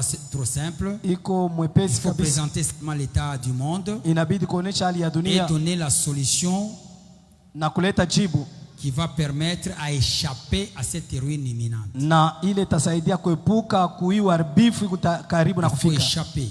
Ku- Sauve-toi kuepuka. pour ta vie. Ujokoe juu ya maisha Là, yako. on ne raisonne pas. Pale haina On kufikiria, sort d'abord unatoka et on kwanza, va regarder après. utatazama nyuma baadaye. Pourquoi la Bible dit, souvenez-vous de la femme de Lot. Ndio kwa maana Biblia inasema mkumbuke mke wa Loti. Lui, elle avait envie de quitter Sodome, Yeye alipenda kutoka Sodoma na mais il pensait du reste. lakini alikuwa anafikiria Si vile tu veux vibaki. sauver ta vie, Kama unapenda kuokoa maisha il ne yako, faut pas penser du reste. ushikumbuke mbele Le vile reste vibaki. appartient à Dieu. Vile vibaki ni Toi, vya Mungu. sors seulement Wewe toka kwanza dans le monde mudunia, en acceptant Jésus-Christ comme Seigneur et Sauveur. mkubali Bwana kuya C'est Bwana na ça le Mwokozi. message qu'on peut annoncer Ni demain. mjumbe tunaweza kutangaza kesho. C'est difficile, Iko ngumu, c'est compliqué. iko ya mvuruko. Celui qui a une question, Mtu iko na swali, tu peux poser, unaweza kupika swali on partage et puis on termine par là. na tunagawanya na tunamalizia pale kama kuko swali. Que Dieu bénisse. Mungu Qui a awabariki. une question Na yeye na swali, concernant le message? Qu'est-ce Fatana que na tu n'as mtu. pas bien écouté? Kila ukushikie Tu n'as pas mzuri, compris? auelewe mzuri, Tu peux poser la question, unaweza kupika swali. mets seulement la main en l'air. Nyanyua mkono yako. Aujourd'hui, c'est le partage. Leo ni mazungumzo. Nous voulons être fixés sur le message qu'on va partager demain avec les gens avec qui nous allons Tunapenda rencontrer. tusikilizane mwile mjumbe tutenda kukupeleka kesho pamoja na Qui a une question? kukumuntu kuna swali. Il n'y a pas de question? Hakuna C'est swali. simple. Iko mwepesi. J'ai dit c'est simple. Tunasikia mzuri. Tunaelewa vizuri. Nous avons bien compris. Kwa kitu kia nguvu pale, Est-ce qu'il y a quelque chose de difficile? tulisha kusoma deja Genèse. On a déjà lu Genèse. Nani alisoma Genèse yote ile tulisema chapitre 19. Qui a lu le livre de Genèse tel qu'on a dit. Genèse chapitre 19. Mwanzo 19. Mungu bariki sana. Que Dieu nous bénisse abondamment. Tuanze kusoma kumaîtriser sana ma verset surtout mon évangélisation. Commençons à lire pour maîtriser les Siku versets. moya tukunasumburia na témoin de Jéhovah. Un jour, on partageait avec un témoin de Jéhovah. Mina leta verset moi hivi, Dieu alikuwa verset yangu ya mwisho, cartouche ya mwisho. J'ai donné un verset qui était mon dernier cartouche. Na pika verset J'ai donné le verset ya mu Genèse chapitre 32. de Genèse 32. Inasema Mungu alikombana na Jacob. Dieu a lutté avec Jacob. Mungu yeye anasema tu as lutté avec les hommes, Ulishindana na watu avec Dieu, na Mungu et tu es sorti vainqueur. na unatoka mshindaji. Pour moi, Juu yangu Mungu Dieu alilutaka na Jacob. a lutté avec Jacob. Nous avons pour expliquer que Jésus est Dieu. Et je voulais expliquer que Parce que Bob alikatala que Mungu hawezi kuonekana. et ils ont dit que Dieu ne peut pas apparaître. Inasema Mungu alilutaka na Jacob. J'ai dit que Dieu avait lutté avec Jacob. Jacob a lutté avec Dieu. Jacob alikombana na Mungu. Ana kunipikia ya Moze Il m'a donné celui de Osée. que c'était un ange. Ya kusema ilikuwa ni malaika. Paka événement moya. Le même événement. Moze banasema ange, Osée banasema malaika. Genèse banasema Dieu. Et en Genèse on dit Dieu. Akili nanishi? Et j'étais au Dieu bout. alikuwa argument yangu ya mwisho. C'était mon dernier argument. Ndio maana Bible, C'est pourquoi la mu Bible, evangelisation banaisomaka bien parce que utakutana naye ya uyue position yake. il faut la lire parce que dans l'évangélisation, tu ne sais pas celui que tu vas Anaweza kuwa rencontrer. ni apostat, Il peut être un apostat. alikuwa kama Mkristo aisha kubiachaka. Il était un chrétien, il a déjà Sasa abandonné. ma verset, Et les versets, un papa m'avait piégé un jour. Baba moi aliniteka siku moja. Ananiona niko nenda, Il me voit partir, ananita. il m'appelle. Frère, Nduku, habari, unaenda wapi? tu vas où? Sasa kuprier. Je dis à la prière. Nasema kuya mbele au tezi kwa kunipreshe na mie. Et il dit, tu peux venir me prêcher moi aussi. Nasema pana. Je dis non, Nipatie rendez-vous. donne-moi un rendez-vous. C'était samedi, nipatie lundi. Il m'a donné le lundi comme rendez-vous. Nipatie une adresse ya Il kunyumba. m'a donné l'adresse de la Viens maison. là-bas à 16h kwa unipreshe na mie. Kuya masezo nubiri. Mimi nenda ku prière, Je suis allé à la prière. mimi natoa na ushuhuda. J'ai donné même le témoignage. Nasema bantu banaanza kutufuata tubahubiri. Les gens nous suivent pour qu'on le prêche. Sauti ya Mungu. La parole dit. Mtu anifuata imhubiri. Et quelqu'un me suit pour le prêcher. Ina nguvu ya Mungu. Ce n'est pas la force de Dieu. Sema njoyo. Ah, c'est ça. Lundi, à Lundi, 16h, j'ai prié un ami. na mseze nachukua ndugu moja. Nous sommes partis. Et Nous tunakaenda. arrivons à la maison. Tunafika unyumba. On trouve ses papas. Et tunakuta ule Il baba. nous a bien reçus. Atupokea mzuri. Anatuweka mu salon, tunekala. Et il nous a mis au salon, nous sommes assis. Anaita mamake wa kumzala. Elle a appelé sa mère biologique. Anaita bibi yake. Elle a appelé sa femme. Anaita na watoto wake. Il a appelé aussi ses enfants. Shebu tunekala mu salon. Nous tous nous étions assis au salon. Kisha anaenda mu chambre. Et puis il va dans la chambre. Anatosha ma Bible. Il enlève les Bibles. Anapatia kila mtu. Il donne à chacun. Kisha ndio alipatia parole utubiri. Et puis il donne la parole, prêche-nous. Utaanzia wapi? Tu vas commencer par où? Mbele mtu na Biblia kani 7. La personne qui a à peu près cette Bible. Utaanzia wapi? Je vais commencer par où? Nangarima sawa. Voilà. Je regarde, je dis voilà. Au commencement était la parole. Mwanzo ilikuwa neno. Et la parole était avec Dieu. Na neno ilikuwa na Mungu. Et la parole était Dieu. Na neno ilikuwa Mungu. Elle était au commencement avec Dieu. Ilikuwa mwanzo na Mungu. Verset 4. Mstari wa 4. En elle Ndani yake était la vie. mlikuwa uzima. Et cette vie était la lumière des hommes. Na ile uzima ilikuwa nuru ya dunia. Et je m'attelle là-bas. La parole faite chair. Neno ikakuwa mutu. Nasema 30 minutes. Je parlais 30 minutes. Mina mwachia parole pa Kevi. Je lui laisse la parole. Anyambia salamini ko pasteur. Il dit je suis aussi pasteur. Nilipenda tu nifundishe kwa mambo ya Mungu. Je voulais assez que tu m'enseignes les choses de Dieu. Njoo siku ya kwanza alinipatia Osée 4:6. C'est le jour où il m'a donné Osée 4:6. Nilikuwa shaisomaka depuis walinzalaka. Je n'avais jamais lu depuis qu'on m'avait mis au monde. John alifungulia ile asema mon peuple est détruit parce qu'il manque la connaissance. Et il me dit taifa yangu inaharibiwa kukosa ufahamu. John mimi nanjika. Na anaanza kunipresher. Et j'ai écrit lui aussi, il a commencé à me Ndio prêcher. tunachana. Heureusement je crois apostat. Et heureusement il n'était pas un apostat. Alikuwa tu Mkristo. Il était chrétien. Alipenda mtu na yasumburia kuna sauti ya Mungu. Il voulait aussi partager la parole de Sasa Dieu. umpate wa mungambo ya pili utamuconvaincre avec ce kani. Et si tu trouvais quelqu'un de l'autre camp, tu vas le Utamupa convaincre. ya pa traiter yanaanza kuexpliquer. Et tu vas lui donner ce qui est sur le traité. Comment ça Ndio te maana il faut kujiprepara en conséquence. Il faut se préparer en conséquence. Lis la Bible. Soma Biblia. Il faut avoir cette culture de lire la Bible. Inakuwa na ile zoezo ya kusoma Pas Biblia. seulement juko ya kuhubiri hapana. Pas parce qu'il y a à prêcher. Ça c'est une culture. Njo maisha. Tu dois lire la Bible chaque jour. Et unapaswa kusoma Alors Biblia tu as kila siku. maîtrisé ma verset ingine. Et tu vas maîtriser certains versets. Mungu atubariki sana. Dieu nous bénisse abondamment. Unaweza unaenda na hivi verset, Et tu peux aller avec ce maana verset. upeleka mu terrain ingine. Il t'amène sur un autre terrain. Sur un autre terrain. Mungu atubariki sana. Dieu nous bénisse. Tunapenda she bote Nous voulons kesho asubuhi. tous ensemble demain matin. Tunakutana hapa Nous retrouvons ici au plus tard 9h juste. au plus tard à 9h juste Tukabule ma équipe pour constituer des équipes. kisha tunashuka. Et puis nous allons descendre. Tutakuwa na 2 heures de temps ya kupartager parole ya Mungu. Nous aurons 2 heures du temps pour partager la parole de Dieu. Tunaisha, Nous terminons. dia tunafanya rapport, Nous retournons, nous faisons le rapport. kisha tunampatia consigne Et nous vous donnons les juu consignes ya dimanche. pour le dimanche. Ula riamini, Celui qui a cru, il faut kumuleta kumisa. il faut l'amener à l'église. C'est fonda kumubeba kwa naye, Il faut aller le chercher, à l'amener. juu tubakie sa tubapresenter kwa église. Et nous allons les présenter après à Kama l'église. tunaweza ile devoir, Si nous réussissons ce devoir-là, préparer ça ma descente à 3-4 jours. nous allons préparer d'autres descentes pour 3 ou 4 Mimi jours. nilipenda Moi, je voulais tuganya hata bantu 100 que nous puissions gagner même 100 personnes tuache ukanisa. qu'on laisse à l'église. Hata 100, Même 100 personnes. hata 100. Même 100 personnes. Mimi nilipendaka sana vile vile. J'aime ces choses-là. Mimi nasikiaka bien bile kata kupreshe kusheri. Je me sens bien là-bas que de prêcher. Bali bashika kupreshe ou bashika butambo. Butambo natukiaka wapi? Moi, je me demande, c'est là qu'ils sentent bien prêcher à la chair.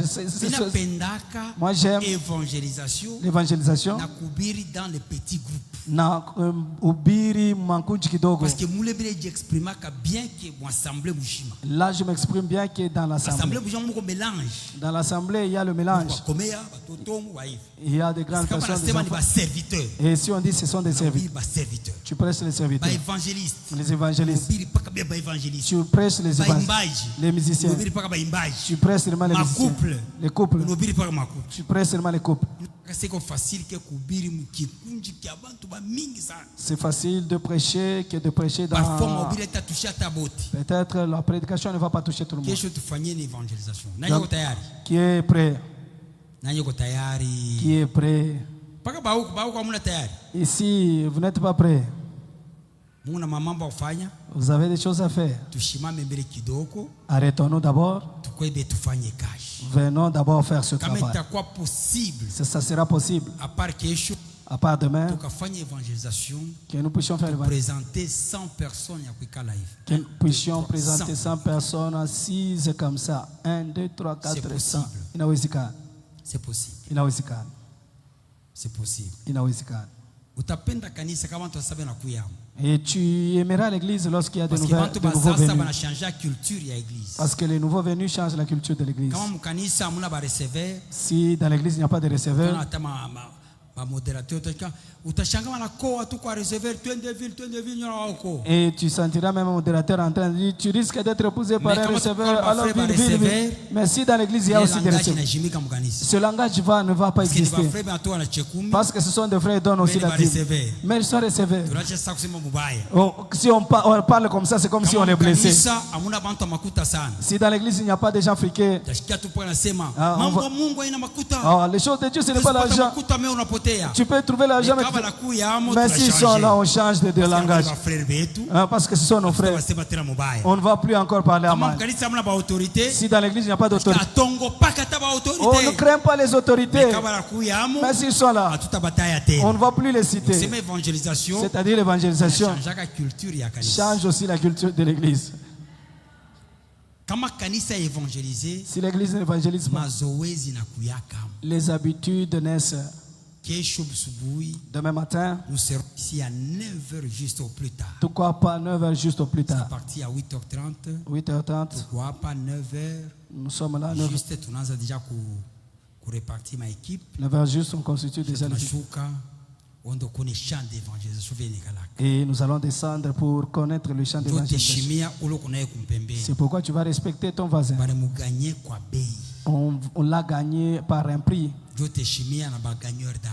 Et tu vas respecter aussi les gagnants d'âme. Que Dieu bénisse. Mungu awabariki. Tufanye prière moya. Nous allons faire une prière. tuombee kazi ya kesho. Nous allons prier pour le travail de demain. Mungu arose quartier. Que Dieu arrose ces quartiers. Atupe bantu makila yetu. Qu'il jette des gens dans nos filets. Bakwe sauver. Et qu'ils soient sauvés. Kupitia kazi tutafanya kesho. Par le travail qui se fera Parce que ni demain. makila tutatupa. Parce que c'est un filet qui sera jeté. Bantu bakwe sauver. Et que les gens soient sauvés. Unaweza kuomba. On peut prier. Weka mkono wa droite yulu. Lève ta droite. Una recommander quartier au mikono ya Mungu. Tu recommandes ce quartier entre les mains de Dieu. Mungu a disposé maro ya bantu. Que Dieu dispose le cœur des gens. Wale bote tutakutana nabo. Tous ceux que nous allons rencontrer. Wapate kuamini. Qu'ils puissent croire. Wale bote tutakutana nabo. Tous ceux que nous allons rencontrer. Bechike message tutawapatia. Qu'ils puissent accepter le Na message que bakwe nous allons. sauver. Et qu'ils soient sauvés. Mungu ba libérer. Que Dieu les libère. Mamvite ya shetani. Dans le combat du Mungu diable. ba libérer. Que Dieu les délivre. Miteko ya giza. Dans les pièges du diable. Mkono ya Mungu ibaokoe. Que la main de Dieu les sauve. Mungu ibaokoe. Que Dieu les sauve. Jina Yesu Kristo. Au nom de Jésus-Christ. Amen. Amen.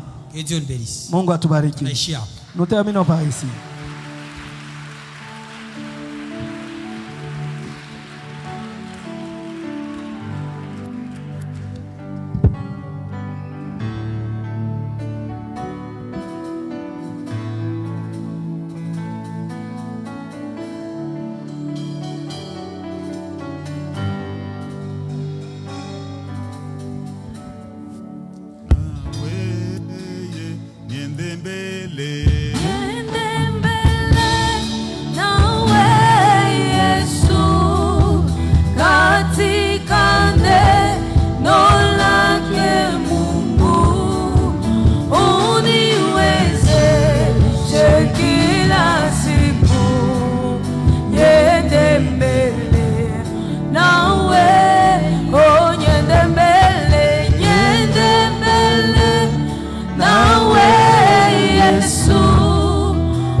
Amen. Est-ce que nous pouvons acclamer le Seigneur?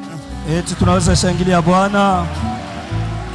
Acclame encore pour le roi des rois. Shangilia mfalme wa falme. Tu acclames pour Dieu. Unashangilia Mungu. C'est lui qui t'a créé. Yeye alikuumba. C'est lui qui te donne la connaissance. Ni akupatia ufahamu. C'est lui qui te rappelle. Ni anakukumbusha. Que tu es là pour lui. Maana uko hapa juu yake. Et que tu es utile dans son champ. Na unakuwa wa bei mshamba lake. Amen. Amina. Amen. Amina. Tunashukuru sana pastor. Nous disons merci pasteur Hii ni mafundisho pour l'enseignement inalamusha dhamiri yetu qui a réveillé notre conscience. ya kusema kila mmoja wetu anakuwa na mafaa Pour dire chacun de nous est utile. na anaweza kusaidia kanisa kwenda mbele. Et il peut aider à l'église à aller devant. Amen. Amen. Amen. Amen. Alléluia. Amen. Amen. Amen. Mnajua mukanisa ama mumuzizi yote Vous savez, dans chaque bergerie, ni kondoo njo inazalanaka. ce sont les brebis qui se multiplient. Alléluia. Amen.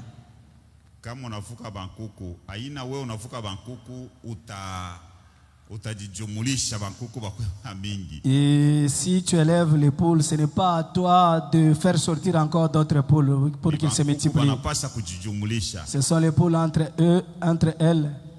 Amen. Amen. Hii ni mfano ya kusema shiye njo tunapaswa kujijumulisha. Ça, c'est un exemple pour dire que c'est nous, en tant que brebis, nous devons nous multiplier. Juu kanisa ipate kueneana. Pour que l'église s'accroisse ou qu'elle soit complète. Sio kazi baba kuna tufundisha hapa. C'est le travail que papa est en train de Fanya nous nguvu enseigner. kesho Shilofu asubuhi. Fais un effort de ne pas t'absenter demain matin. Amen. Amen. Amen. Amen. Avant ya kutoka tunapenda kuhadisia ama kuwaelezea kazi ya majengo. Avant de quitter, nous voulons vous parler sur la construction. Wakati mnakaribia mnaona mbalabala mko mabulongo bulongo ya sasa ya maji iba natosha kumkongo. Vous approchez, vous avez vu qu'on a déposé la terre là sur la route, c'est ce qu'on a enlevé derrière. Côté ya matoilette ya mama.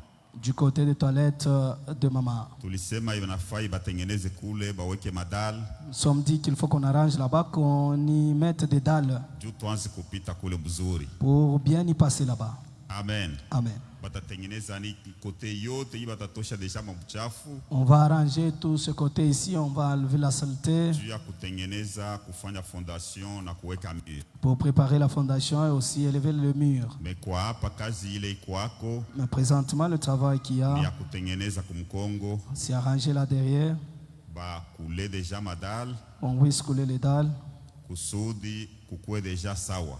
pour que ça soit propre ou Kule bien. juu ya kukule le madal kunahitaji ma planche Et pour couler les dalles, on a besoin de planches ile wanaita mabase. qu'on appelle base. Amen. Amen. Amen. Amen. Tunahitaji si planche, mais kama tunakuwa na 10 planche itasaidia tena sana. Nous en avons besoin 6. Si on peut avoir 10, ça sera toujours mieux. Planche moja iko na 35 000 francs. Une planche, c'est 35 000 francs. Naweza kutununulia ko planche moja, 2, 10 yote inawezekana. Vous pouvez nous acheter 2, 3, même les 10 là. Amen. Amen. Haleluya. Amen. Niko nakuelezea hivi juu ufanye deja hesabu, Je te parle ainsi pour que tu fasses les calculs, juu tujue gisi ya kuchangisha magharibi ya leo, juu kesho kazi ifanike. pour que nous sachions comment nous cotiser ce soir, afin qu'on travaille demain. Juu kumkongo tuko na sable, tuko na gravier. Parce que là derrière, nous avons le sable, nous avons Ile le gravier. inahitaji tu ni ile maplanche ile. Ce qui nous reste, ce sont ces planches-là. Sasa kumbele tunahitaji mafayance. Et devant, nous avons besoin de faïences. Beko natengeneza mafayance, On est en train de mettre les placer les faïences. fayances. Sa kesho tuko na besoin hata 2 cartons itasaidia sana. Demain, nous avons aussi besoin de 2 cartons, ça va beaucoup aider. Amen. Amen.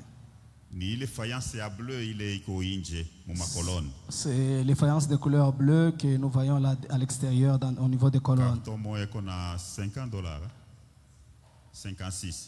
56 dollars. Ni fayanse ya mzuri sana. Un carton coûte $56. Donc kama tuko na 2 cartons kesho wanaweza kutumika kesho. Si nous pouvons avoir 2 cartons, et demain, ça va permettre qu'on travaille. Ili dimanche kama tunachangisha tena banaendelea kutumika kusudi balibere bakuweka mavitre. Le dimanche, si nous pouvons encore nous cotiser, et ils peuvent continuer à travailler afin de laisser place à ceux-là qui vont placer les vitres. Amen. Amen. Mavitre nayo inabakia 5 vitre ya kuuza. En ce qui concerne les vitres, il reste 5 feuilles à acheter. 5 feuilles, merci pour la correction. Maana yake 5 feuilles ile kama tunaipata kule kumbele kote makalashi tunafunga. Et si nous trouvons ces 5 feuilles, c'est-à-dire on va fermer là devant toute la voûte. Mais kutahitajika tu accessoire moya parce que mafashi nyingine il faudra ile ma vitre yanze kufunguka juu ya kupitisha pepo. On aura besoin des accessoires parce qu'à d'autres places, on aura besoin de laisser que les vitres soient flexibles, soit qu'on peut commencer à ouvrir. Et je ne pense pas que ces accessoires peuvent nous coûter. Amen. Amen. Alléluia. Amen. Est-ce que tu as compris votre cas vile konafika? Est-ce que nous comprenons comment le travail évolue? Sasa mimi napenda magharibi ya leo tuchangishe. Uko na 20 000 francs, 30 000 francs, 50 000 francs, $20, $100. Juu kesho tutumike kumkongo na kumbele pia mafayansi ionekane tuanze baendelee kutumika. Et j'aimerais que nous puissions nous cotiser. Tu as 20 000 francs, $20, 50 000 francs, $30 que nous puissions nous donner pour que demain, qu'on continue à travailler. Karibu. Approchez.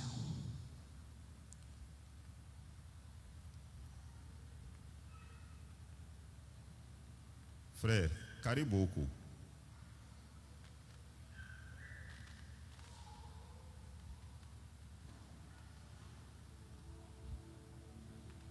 Wanze kuwa parmi ba kwanza ndio vile pastor atuelezeaka. Il faut être parmi les pionniers comme papa nous dit. Weka mkitungo ya pakachi pale. Tu es dans le panier de construction.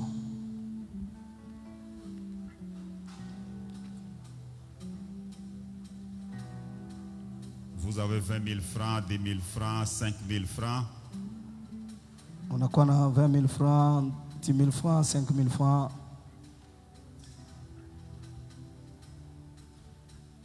fanya kwa nguvu tupate kwa kutumika nayo kesho. Faisons un effort pour qu'on trouve quoi utiliser demain. En dehors ya ile kuko ma transport ya bale beko natumika. En dehors de ça, il y a le transport de ceux qui travaillent. Sa ile tulitoa jana ile sport. Comme ce que nous avons donné hier, c'était juste pour le transport.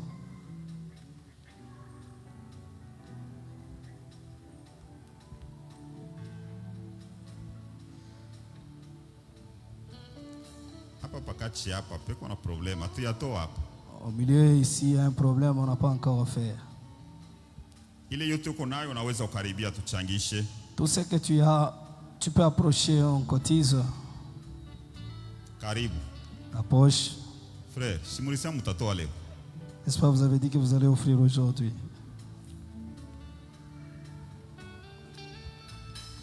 Mungu abariki. Et Dieu vous bénisse.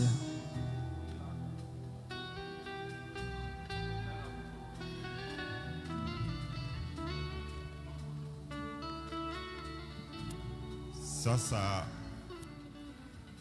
tunapenda tuchangisheko kidogo kwa ajili ya transport ya banduku batakuwa kutusaidia kesho. Nous voulons cotiser pour le transport de nos bien-aimés qui viendront nous aider demain. Amen. Amen. Amen. Amen. Kesho wakati pasteur atakuya atakuwa yeye mwenyewe. Pasteur sera là seul. Atakuwa na banduku batamsindikiza. Il ne sera pas seul, il viendra avec des frères qui vont tusaidia wakati tutakuwa mu groupe mbalimbali. Pour nous aider pendant que nous serons dans des groupes différents. Batachangana na wa groupe ile ya Papa Richard. Vont aussi s'associer au groupe de Papa Richard. Parce que bobe ko déjà na expérience. Parce que eux, ils sont déjà expérimentés. Batatusaidia namna kupeleka ile message. Vont nous aider à comment aborder les gens, comment donner ce message. Ili kazi kwe mwepe.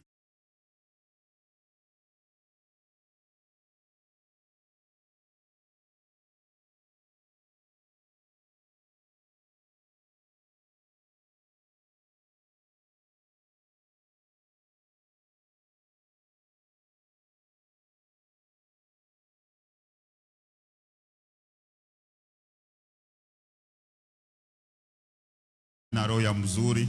Fais-le de bon cœur.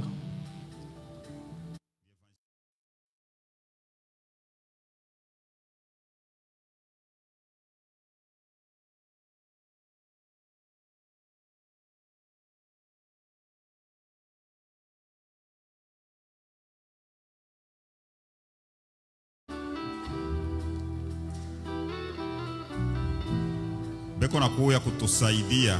Il vient nous aider. Haifai bakwela wa mukulu. Il ne faut pas qu'il vienne à pied. Il faut bakuye ata mtaxi kisha barudie musawa. Il faut qu'ils viennent même en taxi et puis qu'ils rentrent tel qu'ils vont venir en taxi.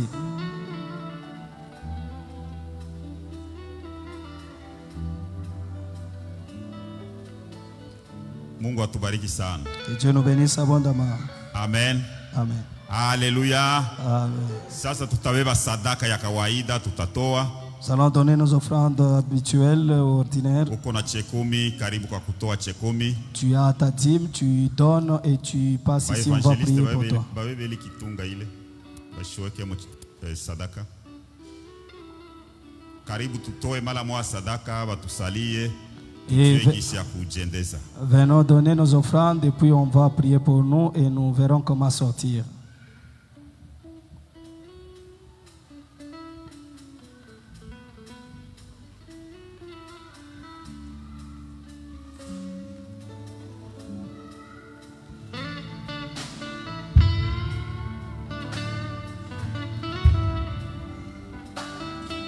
Approchez pour les offrandes ordinaires.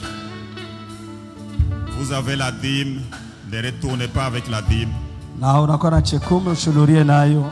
Payez la dîme. C'est une obligation pour payer la dîme.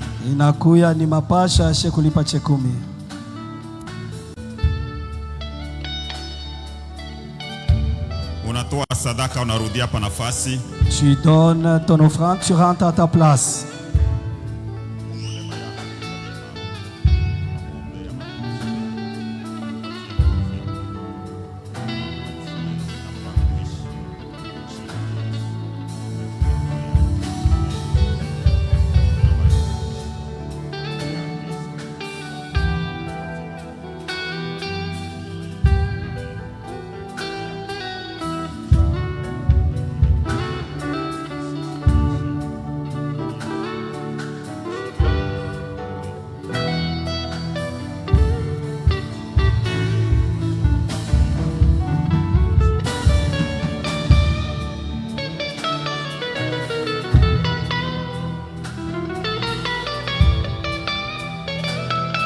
Naweza kumchapia Mungu mikono. Est-ce qu'on peut acclamer Dieu?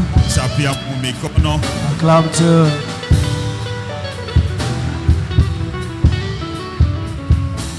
Tuko na devotion matinale asubuhi. Demain, il y a la dévotion le matin.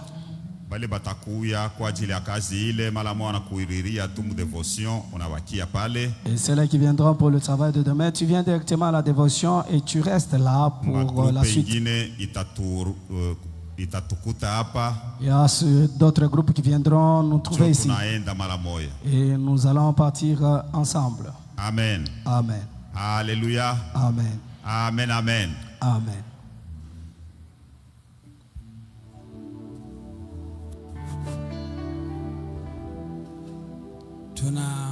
Lomba tukubale batakuwa makaji kesho. Demandons sélectionnons au service demain. Mkono yulu abatakuya yako atakuwa kazi. Ceux qui seront empêchés seront au boulot, ils peuvent lever leurs mains. Deja bo batakutoka utakuwa kazi. Sera utakuwa kazi mweke mikono yulu. Pakutoka deja kumpembeni kumkongo ubebeko matraité mbili. Et à la sortie, tu peux prendre 2 traités.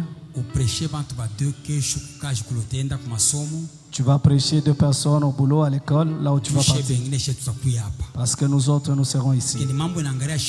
Parce que c'est l'affaire qui nous concerne tous. Il ne faut pas te soustraire.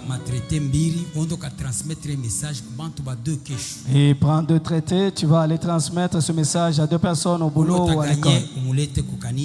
Et celui que tu vas gagner, tu l'amènes à l'église le dimanche. C'est le travail de tout le monde. Les évangélistes restent à la fin, on va leur donner des consignes. Les sœurs et les frères volontaires aussi. On va venir le matin une fois pour toutes. Pour s'entendre comment travailler et aller travailler.